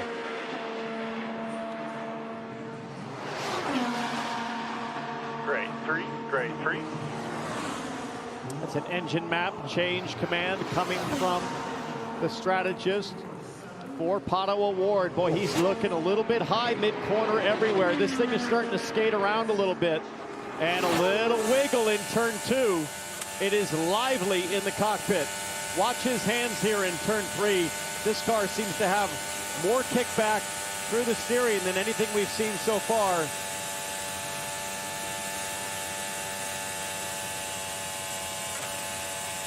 Lively is how he likes it. 2 laps complete, 2 to go. He sets his car up differently to almost every other driver in this championship. Few can hang on to a car that is set up the way that Pato O'Ward likes it. Oh, you could see he's battling the wheel. That push of the button with his right thumb, that would have been putting some right front weight through the weight jacker. That's trying to numb down the steering a little bit, trying to take care of the back of the race car, essentially. A little bit loose for Pato right now. But once again, the consistency between the 2 laps is phenomenal.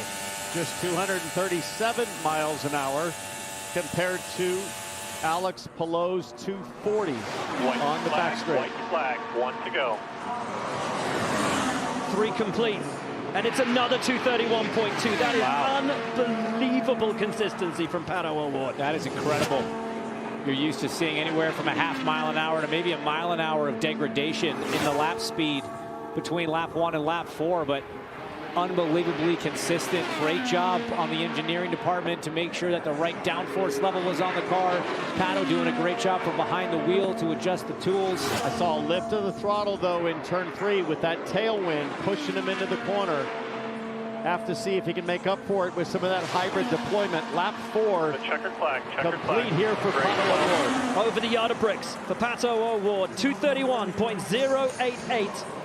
Big drop there on that last lap. Big drop. Dropped him just behind Ferrucci by 1/100th of a mile an hour over a 10-lap run. 100th of a mile an hour. So close.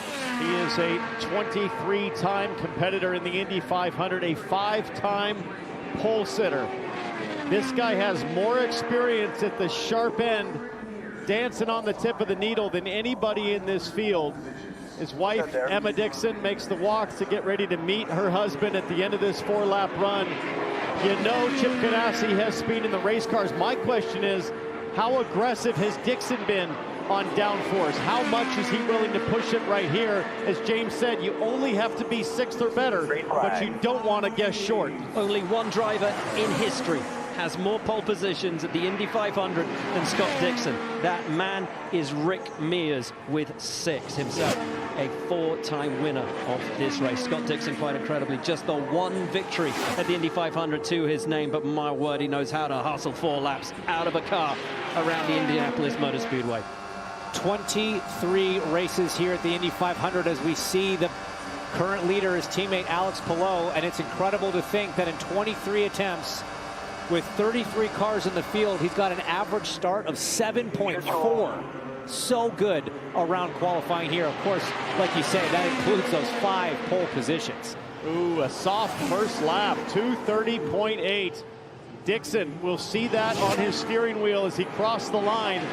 What can he do? Where can he find the time? Well, this is it. What he needs to do now is what has been so difficult for drivers to do all the way through the day, and that is to find time to increase his speed lap on lap. It's not going to be a run for the top of the charts, but like we said, it's only got to be good enough for the top half of this group. And so Dixon just has to be laser focused on that consistency. He will know this instinctively, but 2:30.4, more of a drop than he'd like here on lap 2. That average sitting at 2:30.6. His teammate Kyffin Simpson, who went out first, his 4-lap average at 2:30.8. If he continues on this sort of decline, I'm not even sure he'll be able to out-qualify the number 8. All he needs to do is get into the top 6. But with that in mind, after him come 7 drivers who were faster than him earlier in the day. It is now an uphill task for Scott Dixon. 3 laps complete.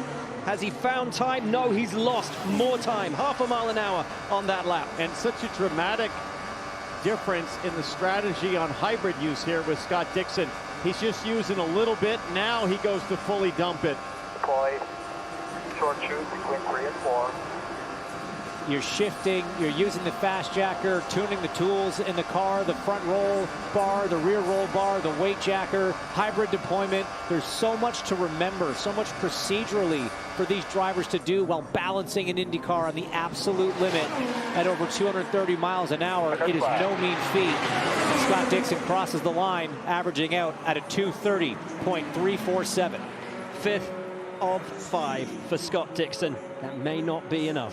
But what about this guy on track now? Caio Collet, the rookie in the IndyCar series from Sao Paulo, Brazil, has been lighting up this track ever since he first took a step onto it brilliantly into the top 12. And folks, let's not forget, if you want to dream the impossible dream, we had a rookie on pole this time last year at the Indianapolis 500. Could we have 2 in 2 years? 1 lap complete. With the pace this guy's shown, you wouldn't put it past him. And look at the pace for the first lap. It's 2:31.858. Collet is flying once again. He's got a very fast race car. In fact, we have seen nobody faster at the end of the back straightaway than Caio Collet, 2:40.996. This AJ Foyt Chevy is making good speed.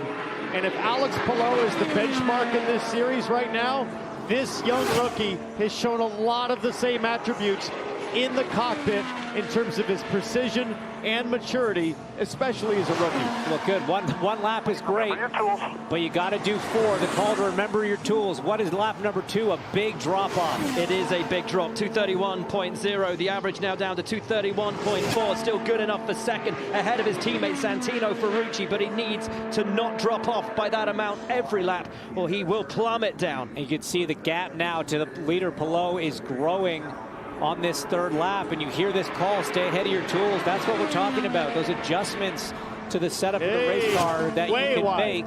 Sorry, James, way high there in turn 3, up in the gray with the right side tires. He's narrowly hanging on. 3rd lap through. 229.4, that's a massive drop. And that's that big slide in turn 3. Got wide, scrubbed a bunch of speed. Just trying to hang on at this point and consolidate. Use all your deploy coming to the line here. He's going to have a full pack to deploy coming out of 3 and 4. That's going to help boost that final lap a little bit, but big lift now in 3. Not the 4-lap run he would have wanted, but to make it through to the top 12 on debut, worthy of note. Caio Collet has arrived. A brilliantly impressive day on Super Sunday here at the Speedway. Goes faster than Scott Dixon. Now we sit on board, though, with Alexander Rossi, who has been on the front row here once, won this race on debut. But inarguably, he has at his control this year one of the best cars he has ever had for the Indy 500. Well, what I've always said about Rossi's career here at the Speedway is it seems sort of unjust because he won on debut as a rookie, but since then has had significantly better drives. There was a little bit of luck involved back in 2016. He'll be the first to tell you, but he really has developed into one of the greatest drivers of the current era around this racetrack. He's had some tremendous drives here over the years, but yet to get back to victory lane this year with Ed Carpenter Racing, with ECR, excuse me, a team that is known for bringing very quick cars to the Speedway. He was dynamite in that first round of qualifying, ran the heat of the day, and is right now on pace to stay ahead of the bubble position of Scott Dixon. Looking pretty good here for Rossi. What he does, I think, better than just about anybody is his turn-in at the end of these long straightaways is so decisive. Watch him sweep up to the outside wall, and with no hesitation, bam, he's just going to carve that thing into the corner in the shadows. James, you and I have both been part of this shootout at the end of the day to qualify up front. Things start to change dramatically in terms of what it looks like down in turn 1 with the heavy shadows from the setting sun. You're driving 240 miles an hour turning into turn 1 in the shade, and then all of a sudden you exit out of 2 and it's bright. Your eyes have to adjust so quickly because at these speeds, guys, you're traveling more than a football field a second.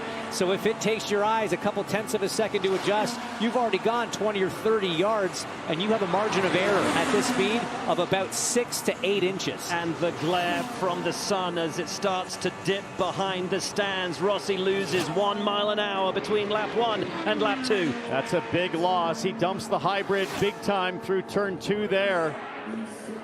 Track temp starting to fall down a little bit, 109 degrees, so we've lost a degree from where it was just on the last run. Still 100% on the throttle, though, wide open as Rossi rounds 4.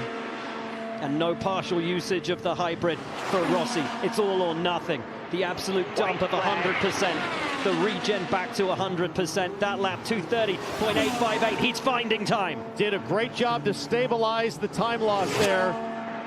Still 100%, flat out on throttle. Deploys the hybrid once again. He looks to be in good shape for that bubble. Deploy into 3.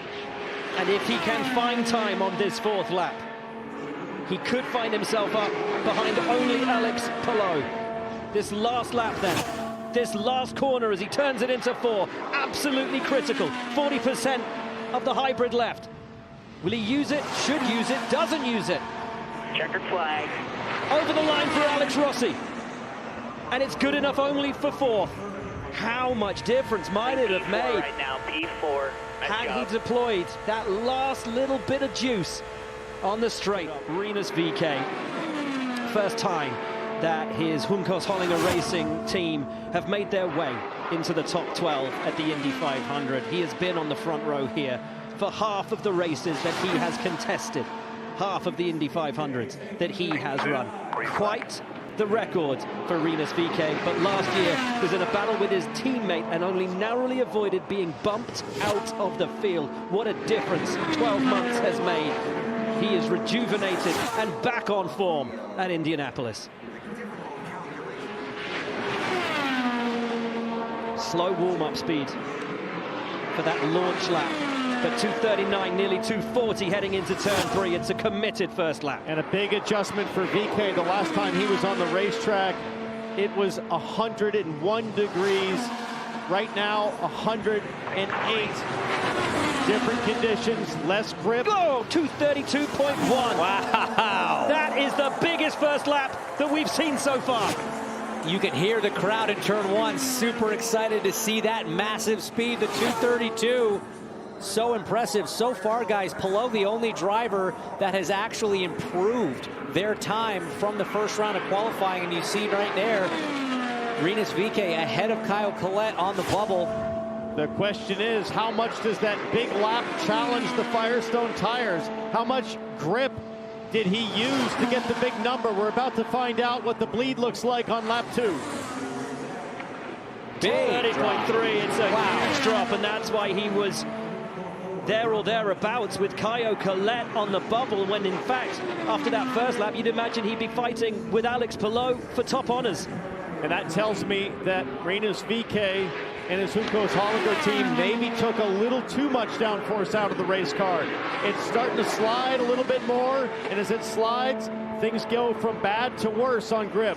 Big throttle adjustments for Rinus VeeKay in turn 3. Guys, I'm watching the windsock on top of the pylon. It is blowing harder than we've seen, so that's a huge tailwind into turn 3. It makes it so difficult for these drivers, and a massive speed loss again because of that lift. Wow. You watch his family, his mom and his wife watch on. From 2:32 to 2:30 to 2:28, that's the slowest single lap we've seen in this session. What started out so promisingly is falling apart for Rinus VeeKay. You compare this run to that of Alex Palou with that smooth, consistent performance. And I can only guess that they were just too aggressive here on downforce as Rinus VeeKay comes to complete the run. This will be a big disappointment for him and his family. Over the line for VeeKay, unsurprisingly the slowest we've seen so far. But what that does is it secures Santino Ferrucci in a car that he didn't believe was good for qualifying into the Firestone Fast 6. Oh, big wiggle coming off of 3. That's what required that modulation of the throttle, just having to really wheel the thing. It's been a tough start of the season. Remember, there's 6 races coming into this weekend. And McLaughlin has had a couple of big mistakes and a couple of big crashes. Average finish of 9.8 on the season so far. The Penske's have been, for the majority of this month of May, the team to beat around the 2.5 miles of the Indianapolis Motor Speedway. 4 laps, 10 miles for Scott McLaughlin. He has a rocket ship underneath him. What time can he put up? It looks beautifully under control. A phenomenal first 2 corners. Watch the speed climb down the back straightaway. We saw Palou with the 240. How about Scott McLaughlin? 242! 242! The crowd love that! What time will that put up for McLaughlin for his first lap? 2:42 into turn 3. The time over the line, over the yard of bricks for lap 1 for Scotty Mack is only a 2:31.8.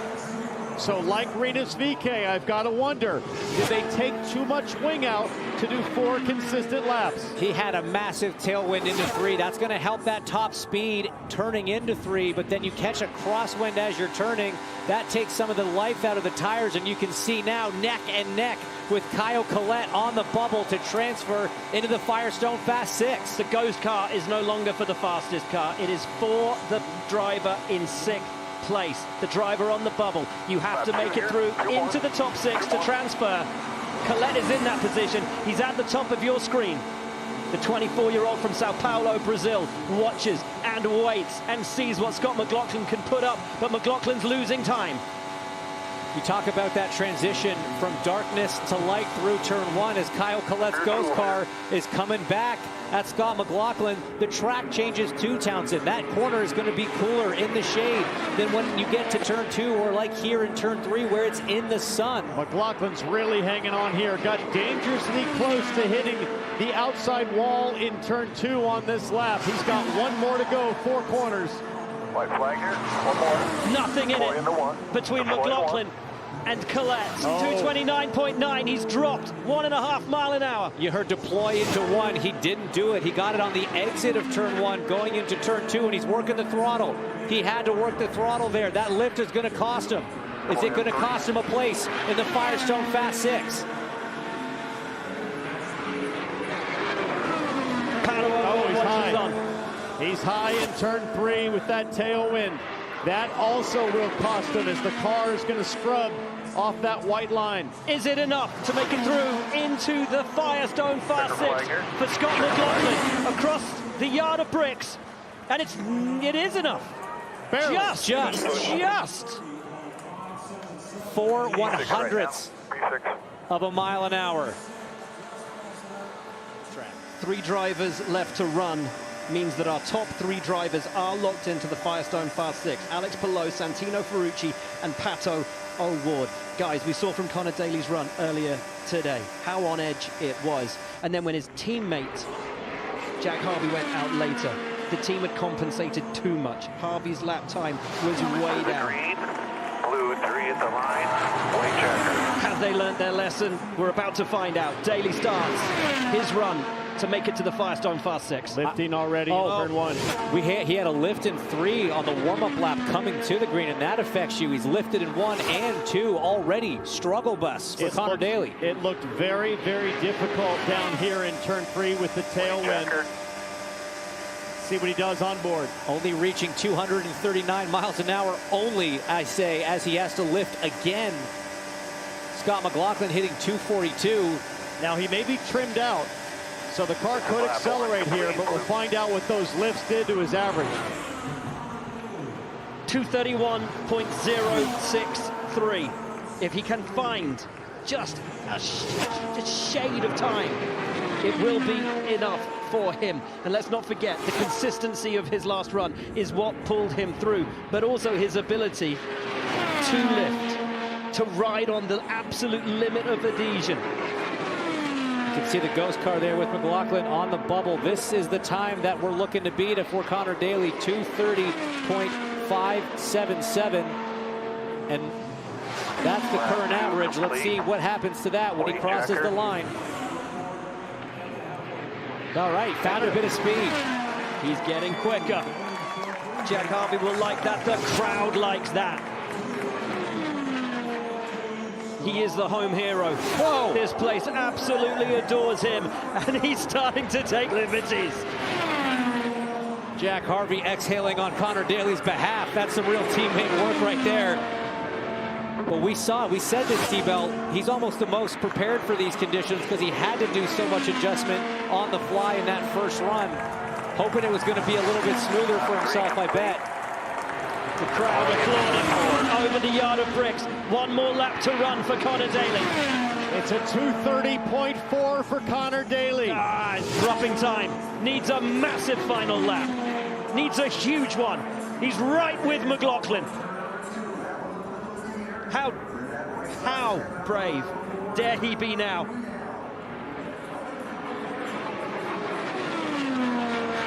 Daly through 3. He's closing. In the short chute. He's closing. Through 4. He is closing. There's going to be inches in it. Can Daly make it through? Can he get into the Firestone Fast 6? The crowd roars him home. And over the line. He's 6th. He's in. Unbelievable.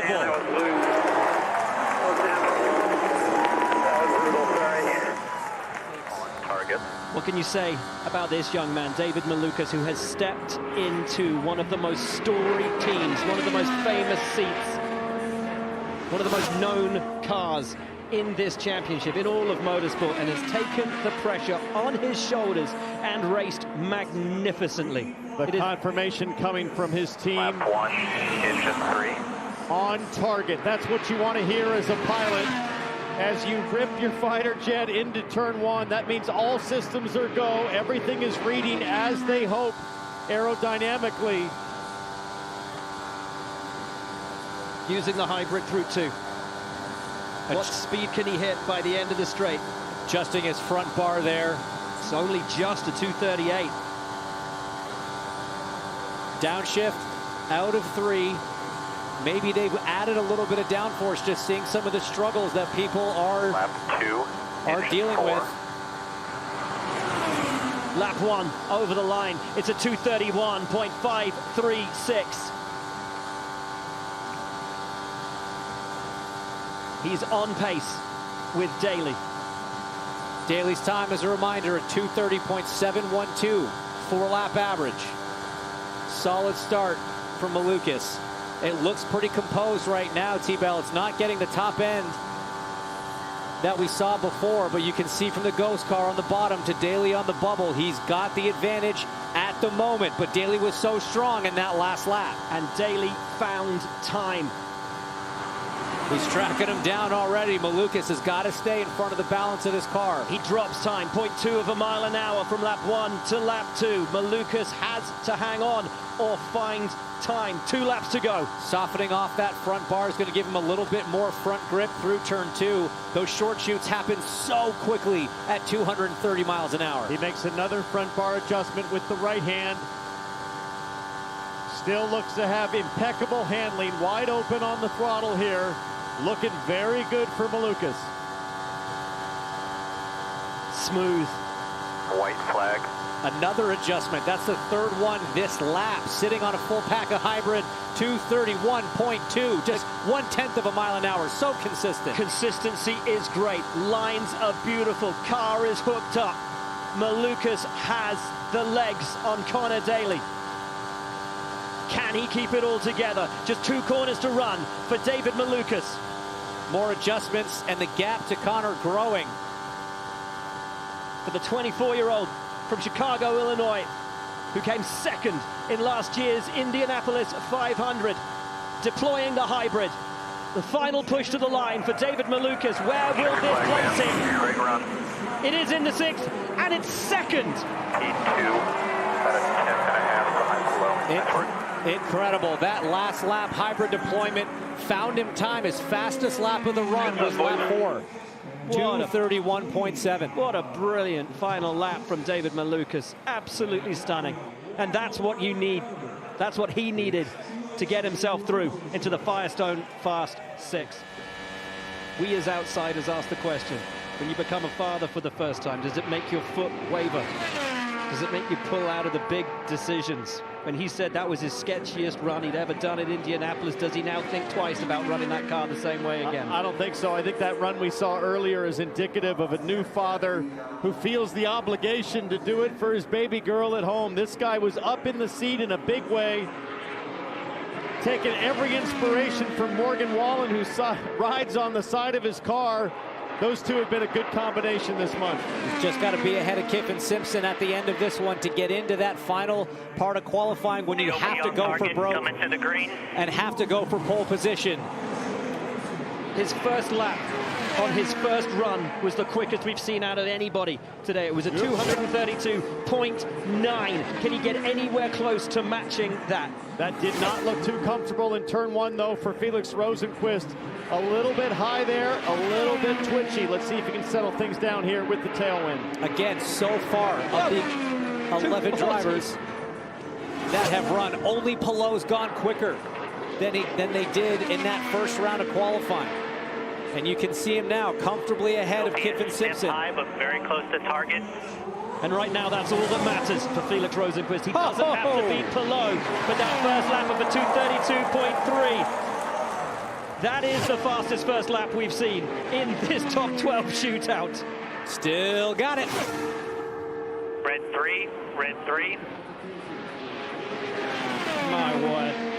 Remember what happened, though, to Rinus VeeKay. He threw up a 232-mile-an-hour lap one, and then it absolutely fell off the cliff. So Rosenqvist needs to manage those tires. He's halfway home. Remember what happened to VeeKay. Remember what happened to Rosenqvist, though, on his 4 laps. The consistency matched the pace. Does he have it? It's 232.1! Oh, my goodness! He is in inspired form today.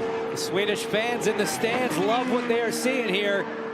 Felix Rosenqvist, a lap and a half away. That thing looks nervous, though, off turn 2. And remember, if this goes well, he's still got to go do it one more time, and that's the time that actually matters for the coveted pole position here for next week's race. What preparation, though. What a confidence builder this will be. White flag, remember your deploy. Where's his 3rd lap? 232.3, 232.1, 231.7. This is a demolition. And he still has the hybrid. He's still got a full pack that he can deploy in the second half of this lap. We've seen that really help on lap 4. Oh, what a nice job he did. Lap 4 at turn 2, really stable through there. None of the nervousness that he showed in the previous 3 laps. Into the short chute, into 4. You'll rarely see 8 laps completed more phenomenally than this. Rosenqvist over the line. 232 again! Good job, Red 1. That's an average! As the crowd salute him. 232.0. He is in inspired form. This is Indy's champagne. It doesn't come from Champagne, France, but from the southern region of this Holstein dairy cow. Rich, smooth, and best paired with victory. The official INDYCAR app, powered by NTT Data, puts the pulse-pounding action of INDYCAR right at your fingertips. Never miss a lap with the latest news, highlights, and live race coverage. Track every move with real-time leaderboards, interactive maps, onboard cameras, and driver radio. Your all-access pass to every race, every moment, every day. Download the official INDYCAR app. The green flag flies. The INDYCAR Fantasy Challenge, driven by Firestone, is back. It's overtaken, same as you. This is your chance to prove you know the fastest racing on Earth better than anyone else. Let's just take care of the tires. Stay in rhythm here. Pick your driver. All good. Let's get back in the game here. Build your team. You guys are in demand. Compete against friends and family for bragging rights, plus some epic prizes. It's going to be like 2 or 3 laps flat out here. Get started for free at INDYCAR.com/fantasy or by downloading Grid Rival on the App Store and Google Play. Stay under, keep going. We're going to have to pass those guys. Let's go, boys! Checkered flag, man. Congratulations, everybody.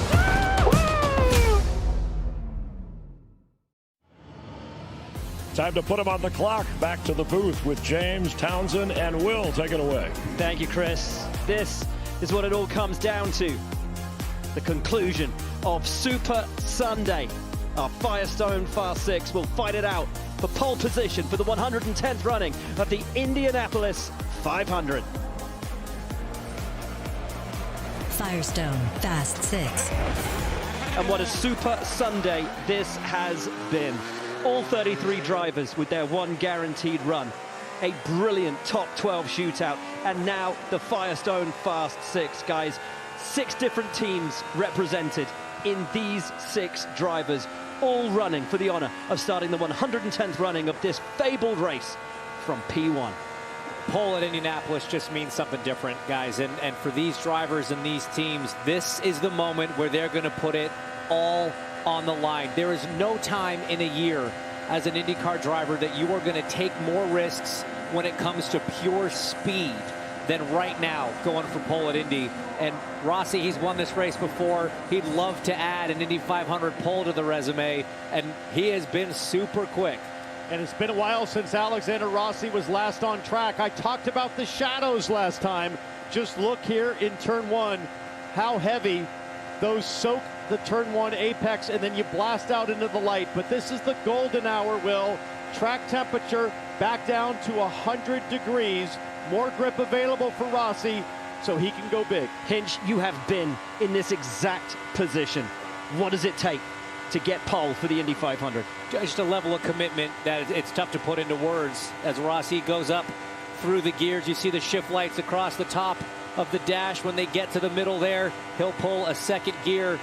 But guys, it is just, you know, everything's on the line. You know the pride, not just for you as a driver, but for your whole team. If you're the group that manages to build the fastest race car around Indianapolis, there's a tremendous amount of pride for these race teams, the mechanics, the engineers, everyone here at the racetrack, everyone back at the shops. This place just means so much to everyone in this series. Beyond the meeting, Will, 46 times out of 110 Indy 500s, the winner comes from the front row. So statistically, there's a huge advantage to starting up front in this race. Pole matters for all kinds of reasons. Rossi using all of his hybrid deployment. Out of turn 4, over the line. 232.5! That is an unreal marker. And that is a huge jump from the pace that Rossi had in the top 12 shootout. They have really gone for it here at ECR. Laid that wing back, removed some downforce, but removed some drag as well. That gives you more speed as we see him hit 239 miles an hour. No lift into turn 3. Watching that orange throttle trace right there, still 100% through all 4 corners to complete lap 2. That's the consistency that he needs. Alexander Rossi has said he has rarely had a car so good at Indy. It's another 232 for the man who took victory as a debutant back in 2016. Not bad at all when it comes to the amount of degradation. How fast he's going every inch of road on the exit. Big old wiggle at the back end of his race car there. He makes an adjustment with his right hand on the rear roll bar settings. He knows things are starting to get swirly. Look at how much the wheel's moving in his hands. He is hanging on to this thing. You've got to just trust the race car. You've got to feel it at a whole different level. 6, gold 6, white flag. 3/4 of the way through his run. 1 lap to go for Alex Rossi. Lap 3 did not register on our timing or the screens we have right now. I James, see what was it? A 231.7, 0.3 of a mile an hour drop off, but still in a good window. The 34-year-old from Nevada City in California. He has never had a pole on an oval.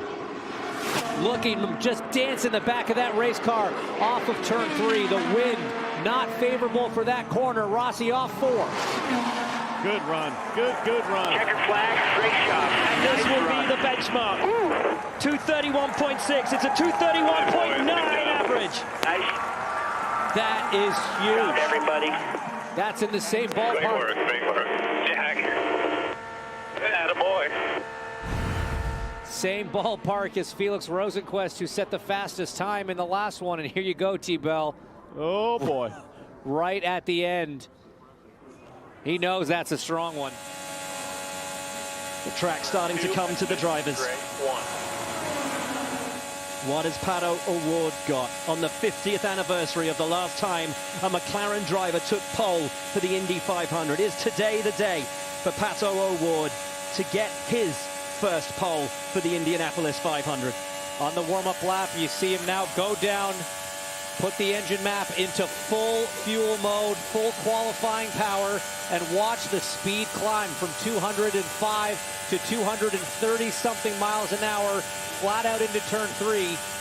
Coming around now, off of 4 to start the lap. And we've talked all week about how much movement there is in Pato O'Ward's steering wheel, and that's the way he likes it. He likes feedback through the wheel. He likes a lively car, and he has it in his hands once again. And Pato O'Ward remains the only driver to use hybrid on his warm-up lap to give him that boost down the straight and over the yard of bricks to start his run.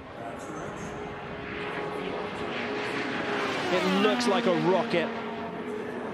You see him regenning down the back straight, harvesting that energy to re-energize the pack. Oh, a big lift coming off the 3, gets close to the wall, and look at the ghost car. Rossi just edging away from him because of that lift of the throttle. Is that it for O'Ward? Is it done already Can he find the time? Can he make it back? 2:30.1 for the first lap.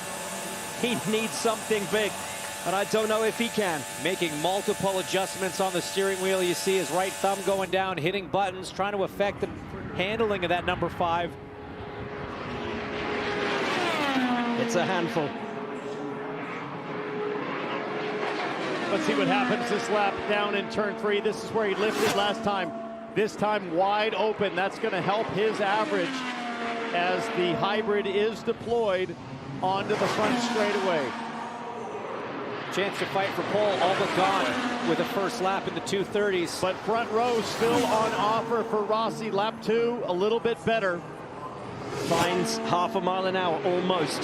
Pato O'Ward was on the front row last year for the very first time. How he would love to start this race once again with nobody in front of him. But for a guy like Pato, his finishing record here is so impressive. He's going to be on the first 2 rows. That puts him in the fight right from the drop of the green. And Townsend, this guy only gets better as the race goes on next Sunday. Indeed, and if it's not right in the race car at the end of the race on Sunday, he will make it right. He will put the car on his shoulders and force it to do what he needs. Lap 3 is even better. An improvement every time round for Pato O'Ward. What a shame, that little bobble on the first lap. He'll be happy when this run is over, guys, just to be done with this. The young driver from Mexico, most popular driver in the series, championship contender year after year, but more than anything, always in the fight on lap 199 here at Indy. Mexico's wait for a pole sitter at the Indianapolis 500 will have to wait. But will they have a race winner this time next week? 2:30.5, a really nice run from those last 3 laps. Alexander Rossi maintains P1. I'll tell you what's so impressive about this run here is, you know, watching from the open test back at the end of April, all through the week of practice, through Fast Friday. We always know Santino's going to be good in the race here, but this car didn't look particularly fast in single car trim. That's just a function of the team really putting the effort in and Santino absolutely wheeling this thing over the last 2 runs. And Will, there's been so much discussion all day about how much risk Santino Ferrucci and his team owner Larry Foyt were going to take. We heard a conversation earlier today, bit of an eavesdropping situation where Santino said, listen, I'll drive whatever you give me, but I'm not going to make the decision to take the big risk. It's your car, Larry. You decide if it's checkers or wreckers here. Is this thing going to end up in a dumpster or on pole position? He wanted his team owner to make the call, and Santino said, I'll drive whatever you give me. It doesn't bother me to hang my tail out there, hair on fire, and go for it. The question is, what have they decided for this run? And that is a Santino that we love.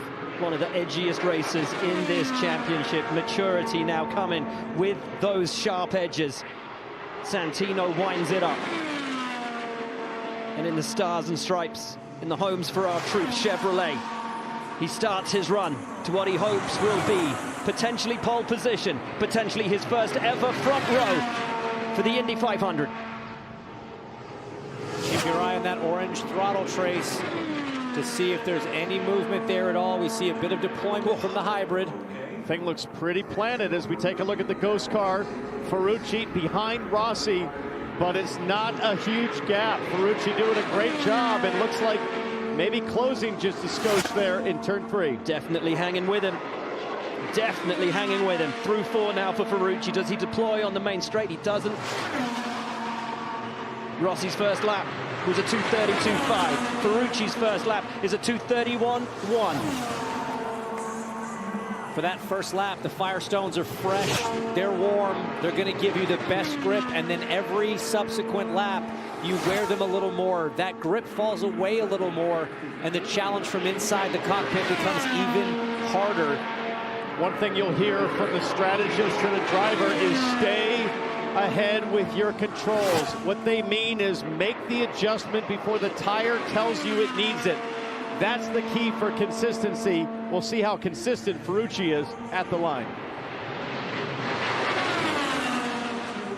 2:30.7. He loses 0.4, but that is actually on par. That is where he needs to be right now.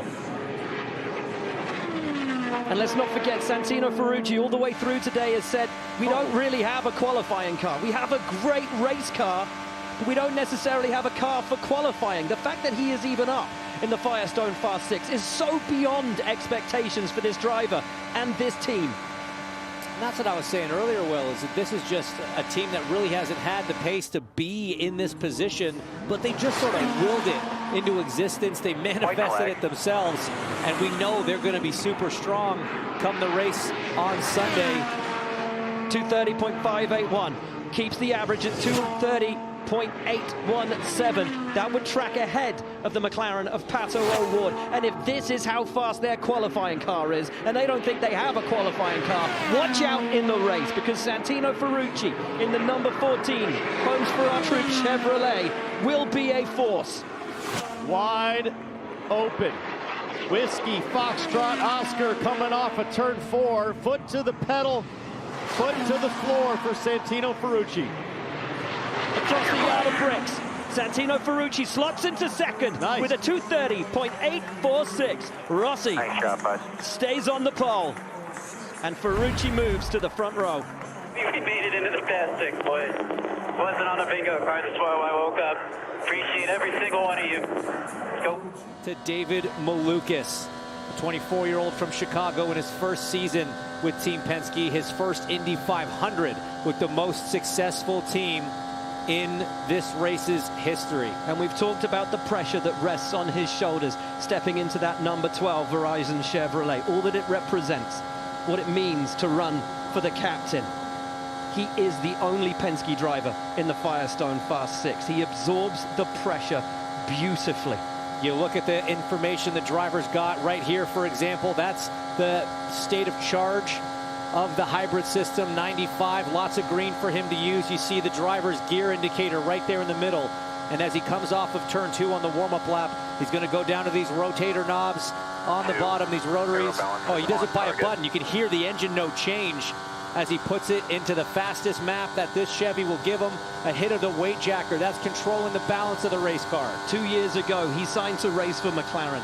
A pre-season injury saw him lose that seat. He stood trackside at this race and wept, believing that his career was over. Fast forward 2 years, he sits in one of the most important and valued seats in this championship, and he is running now for pole at the Indy 500.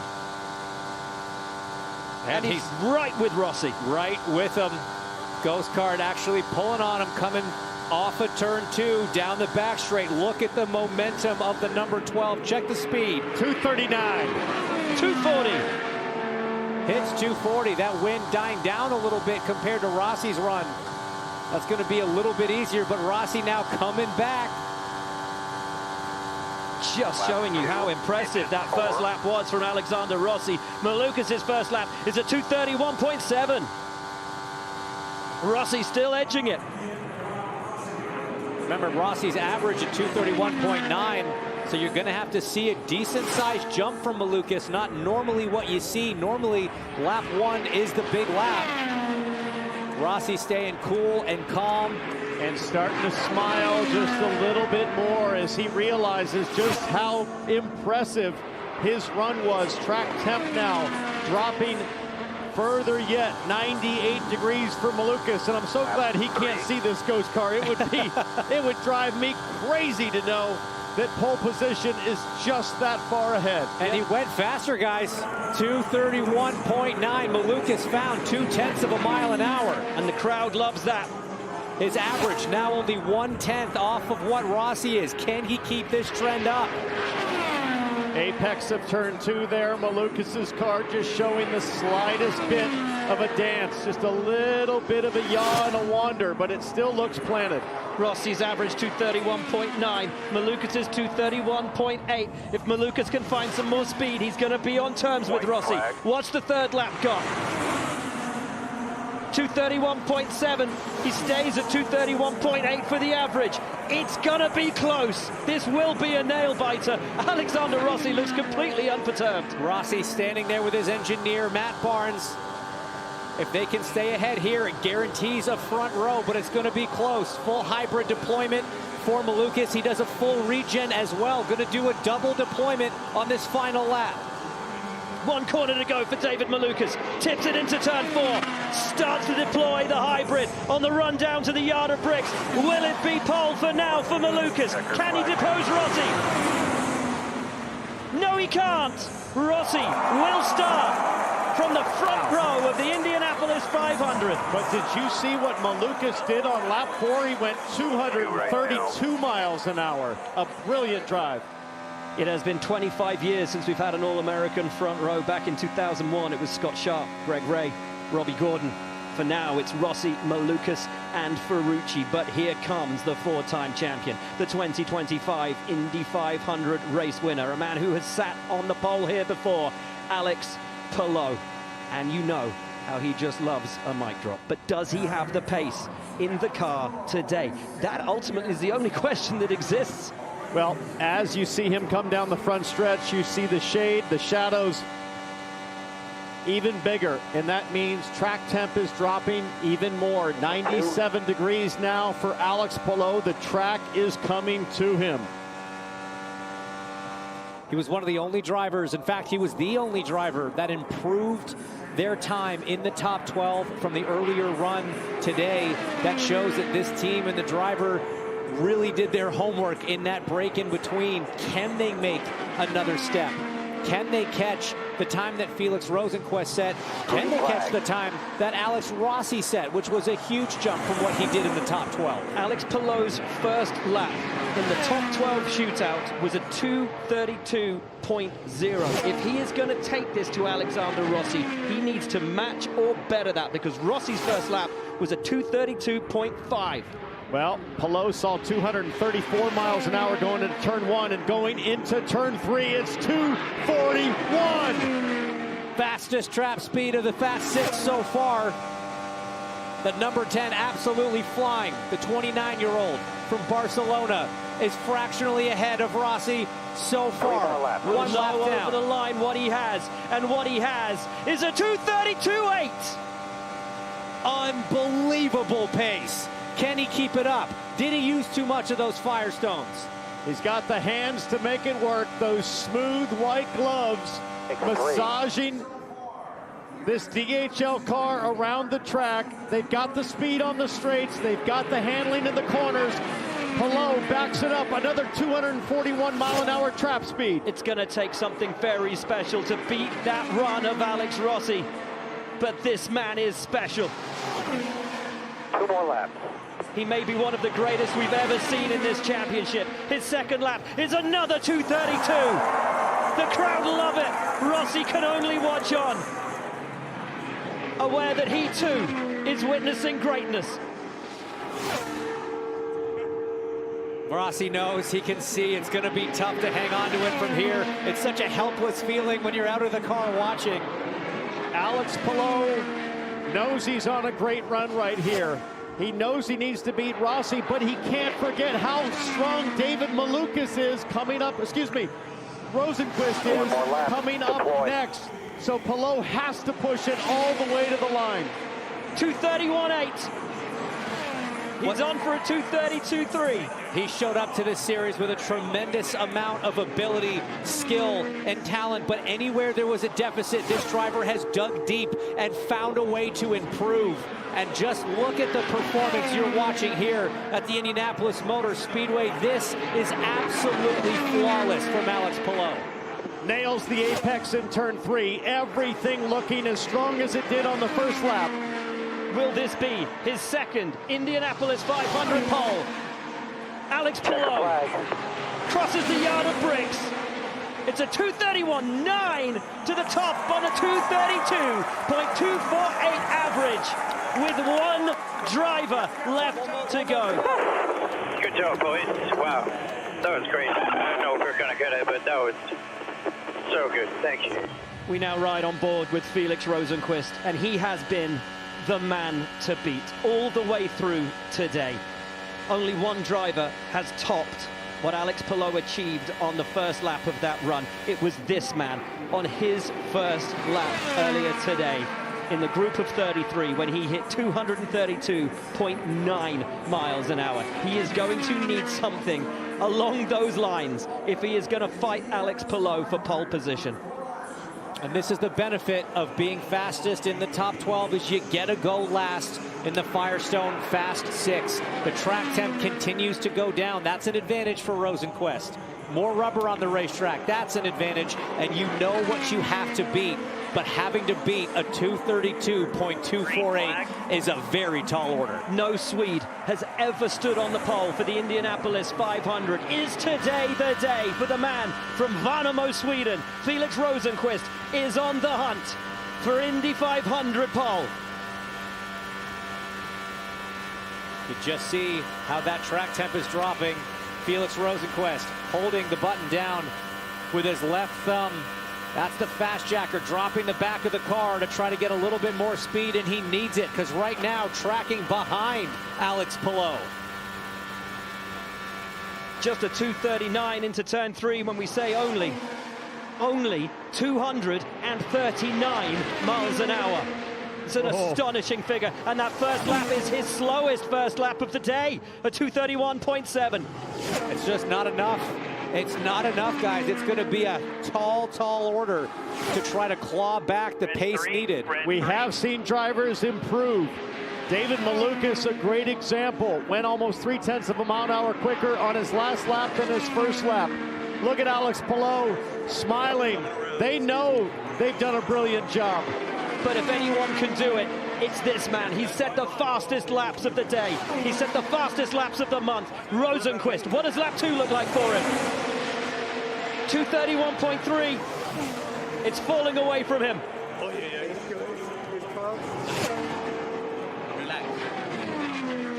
Just as last year, Rosenqvist for it all to do. Boy, that rear end started to dance around. We saw that before from Rosenqvist. He told us how sketchy it was.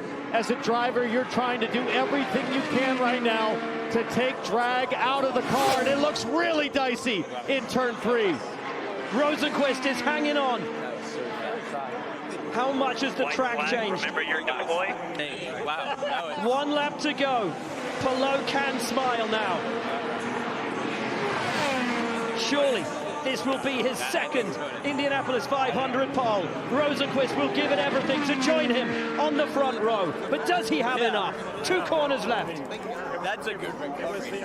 Deployment down the back straight, doing everything he can to try to claw back some speed. 239 is what he tops out at, turning in flat out to turn 3. It was always going to take something special to beat Felix Rosenqvist on a day when he has looked unstoppable. But the man to top him is Alex Palou. It's a second Indy 500 pole for the 4-time champion.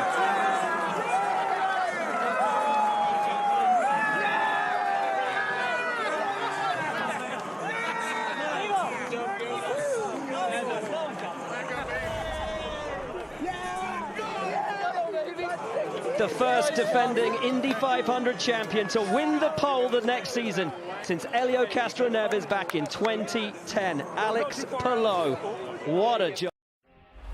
The Indy 500 doesn't have a red carpet. It has bricks, riddled with oil, dirt, and 114 years of history. Pucker up.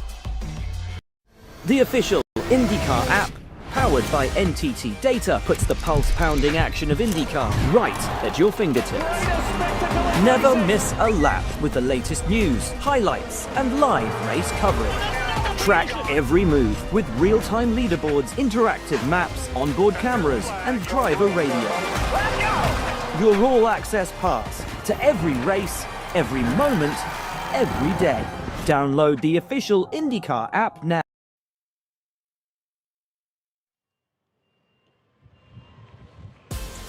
Alex Palou, he's already one of the greatest in the sport, and he's not even 30 years of age. A 4-time IndyCar champ, and of course, an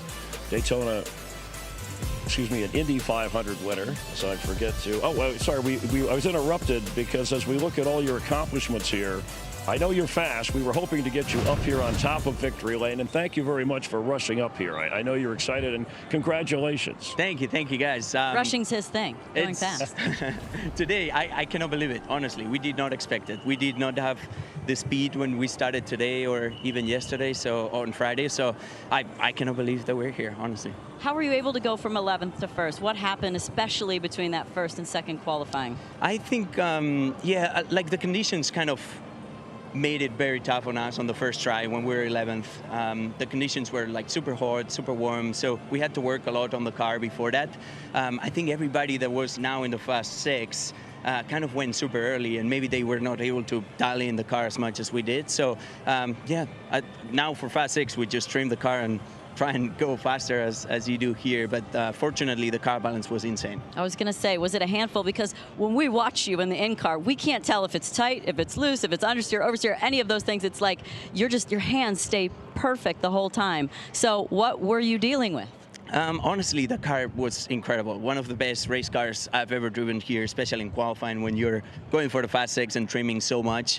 I think we struggled so much on Fast Friday and also this morning that we kind of work on the car a lot and gave us the pole today. We know you have Chip Ganassi and the team behind you with Honda, but when you are struggling, how do you stay so patient, given your high standard that you've set, and you come in here with carrying a lot with your reputation? The great team that we have, honestly, like everybody, all the engineers, all the mechanics, they are executing at the level that it's incredible every single weekend, every single day, and they just make me look good on track, honestly. Like I did not set up the car today. I was just lucky enough to drive it, but honestly, everything that they did to get me that balance. Right. Yeah, we just think it's there. It's them, not you. It is.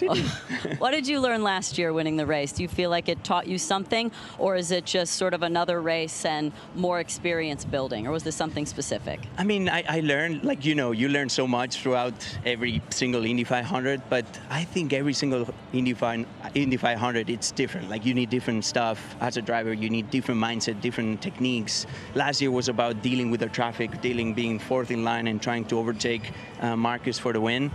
This year, I think it's going to be different. I think there's 15 to 20 cars that are super, super fast, and everybody can win here. So, I'm going to focus a lot on the race car tomorrow on Friday. Do you think that since you're starting on the pole that you'll go in with a little bit of a lighter downforce level, knowing that you have that position, or do you feel like that's something that really can catch you out here with the tires wearing and traffic and all of the other things that you deal with? It depends on the conditions that we're going to have. I know more or less the weather that we're going to have, but it changes so much here. So I think we're going to evaluate. Obviously, when you're up front, you don't need as much downforce as where you're in the back, but every Indy 500 I've been to the front, and then at some point you're in the back, you're 20th or 15th or 30th. What's your ideal weather condition? When do you think your car's the best? Honestly, I think we can kind of put our car ready for it. But these conditions are perfect for us. Just a little bit of heat, not too much, but a little bit so people start struggling with the car balance. And I have confidence that we can have the best. So challenging conditions. Yeah. Really warm, really windy. You'll handle it. Thank amazing you. Job. Amazing Amazing job. job. Forward to see you next Sunday. Thank you, guys. Well Thank you so much. That is Alex Palou. And let's take a look at the entire field now. Obviously, the front row we just saw from the fastest 6. Anything catch your eye here? Connor Daly in good position as well. Pato O'Ward, row 4. Obviously, Takuma, I said it earlier. I think that, obviously, Cal Collette, that was an incredible run by him. Yes, a fellow Spaniard, as proud as to see Alex Palou do well. And Kyle Kirkwood, who's had a good IndyCar season, hoping to work his way up. Graham Rahal, Mick Schumacher, one of the 4 rookies in this year's running. The 33-car field is set with the defending champ on the pole. Will we have a repeat winner? Will we have a first-time winner? The 110th will be special. The Indy 500 on Fox. The history, the mystery, the tradition continues. Thanks for being with us live from Indianapolis Motor Speedway.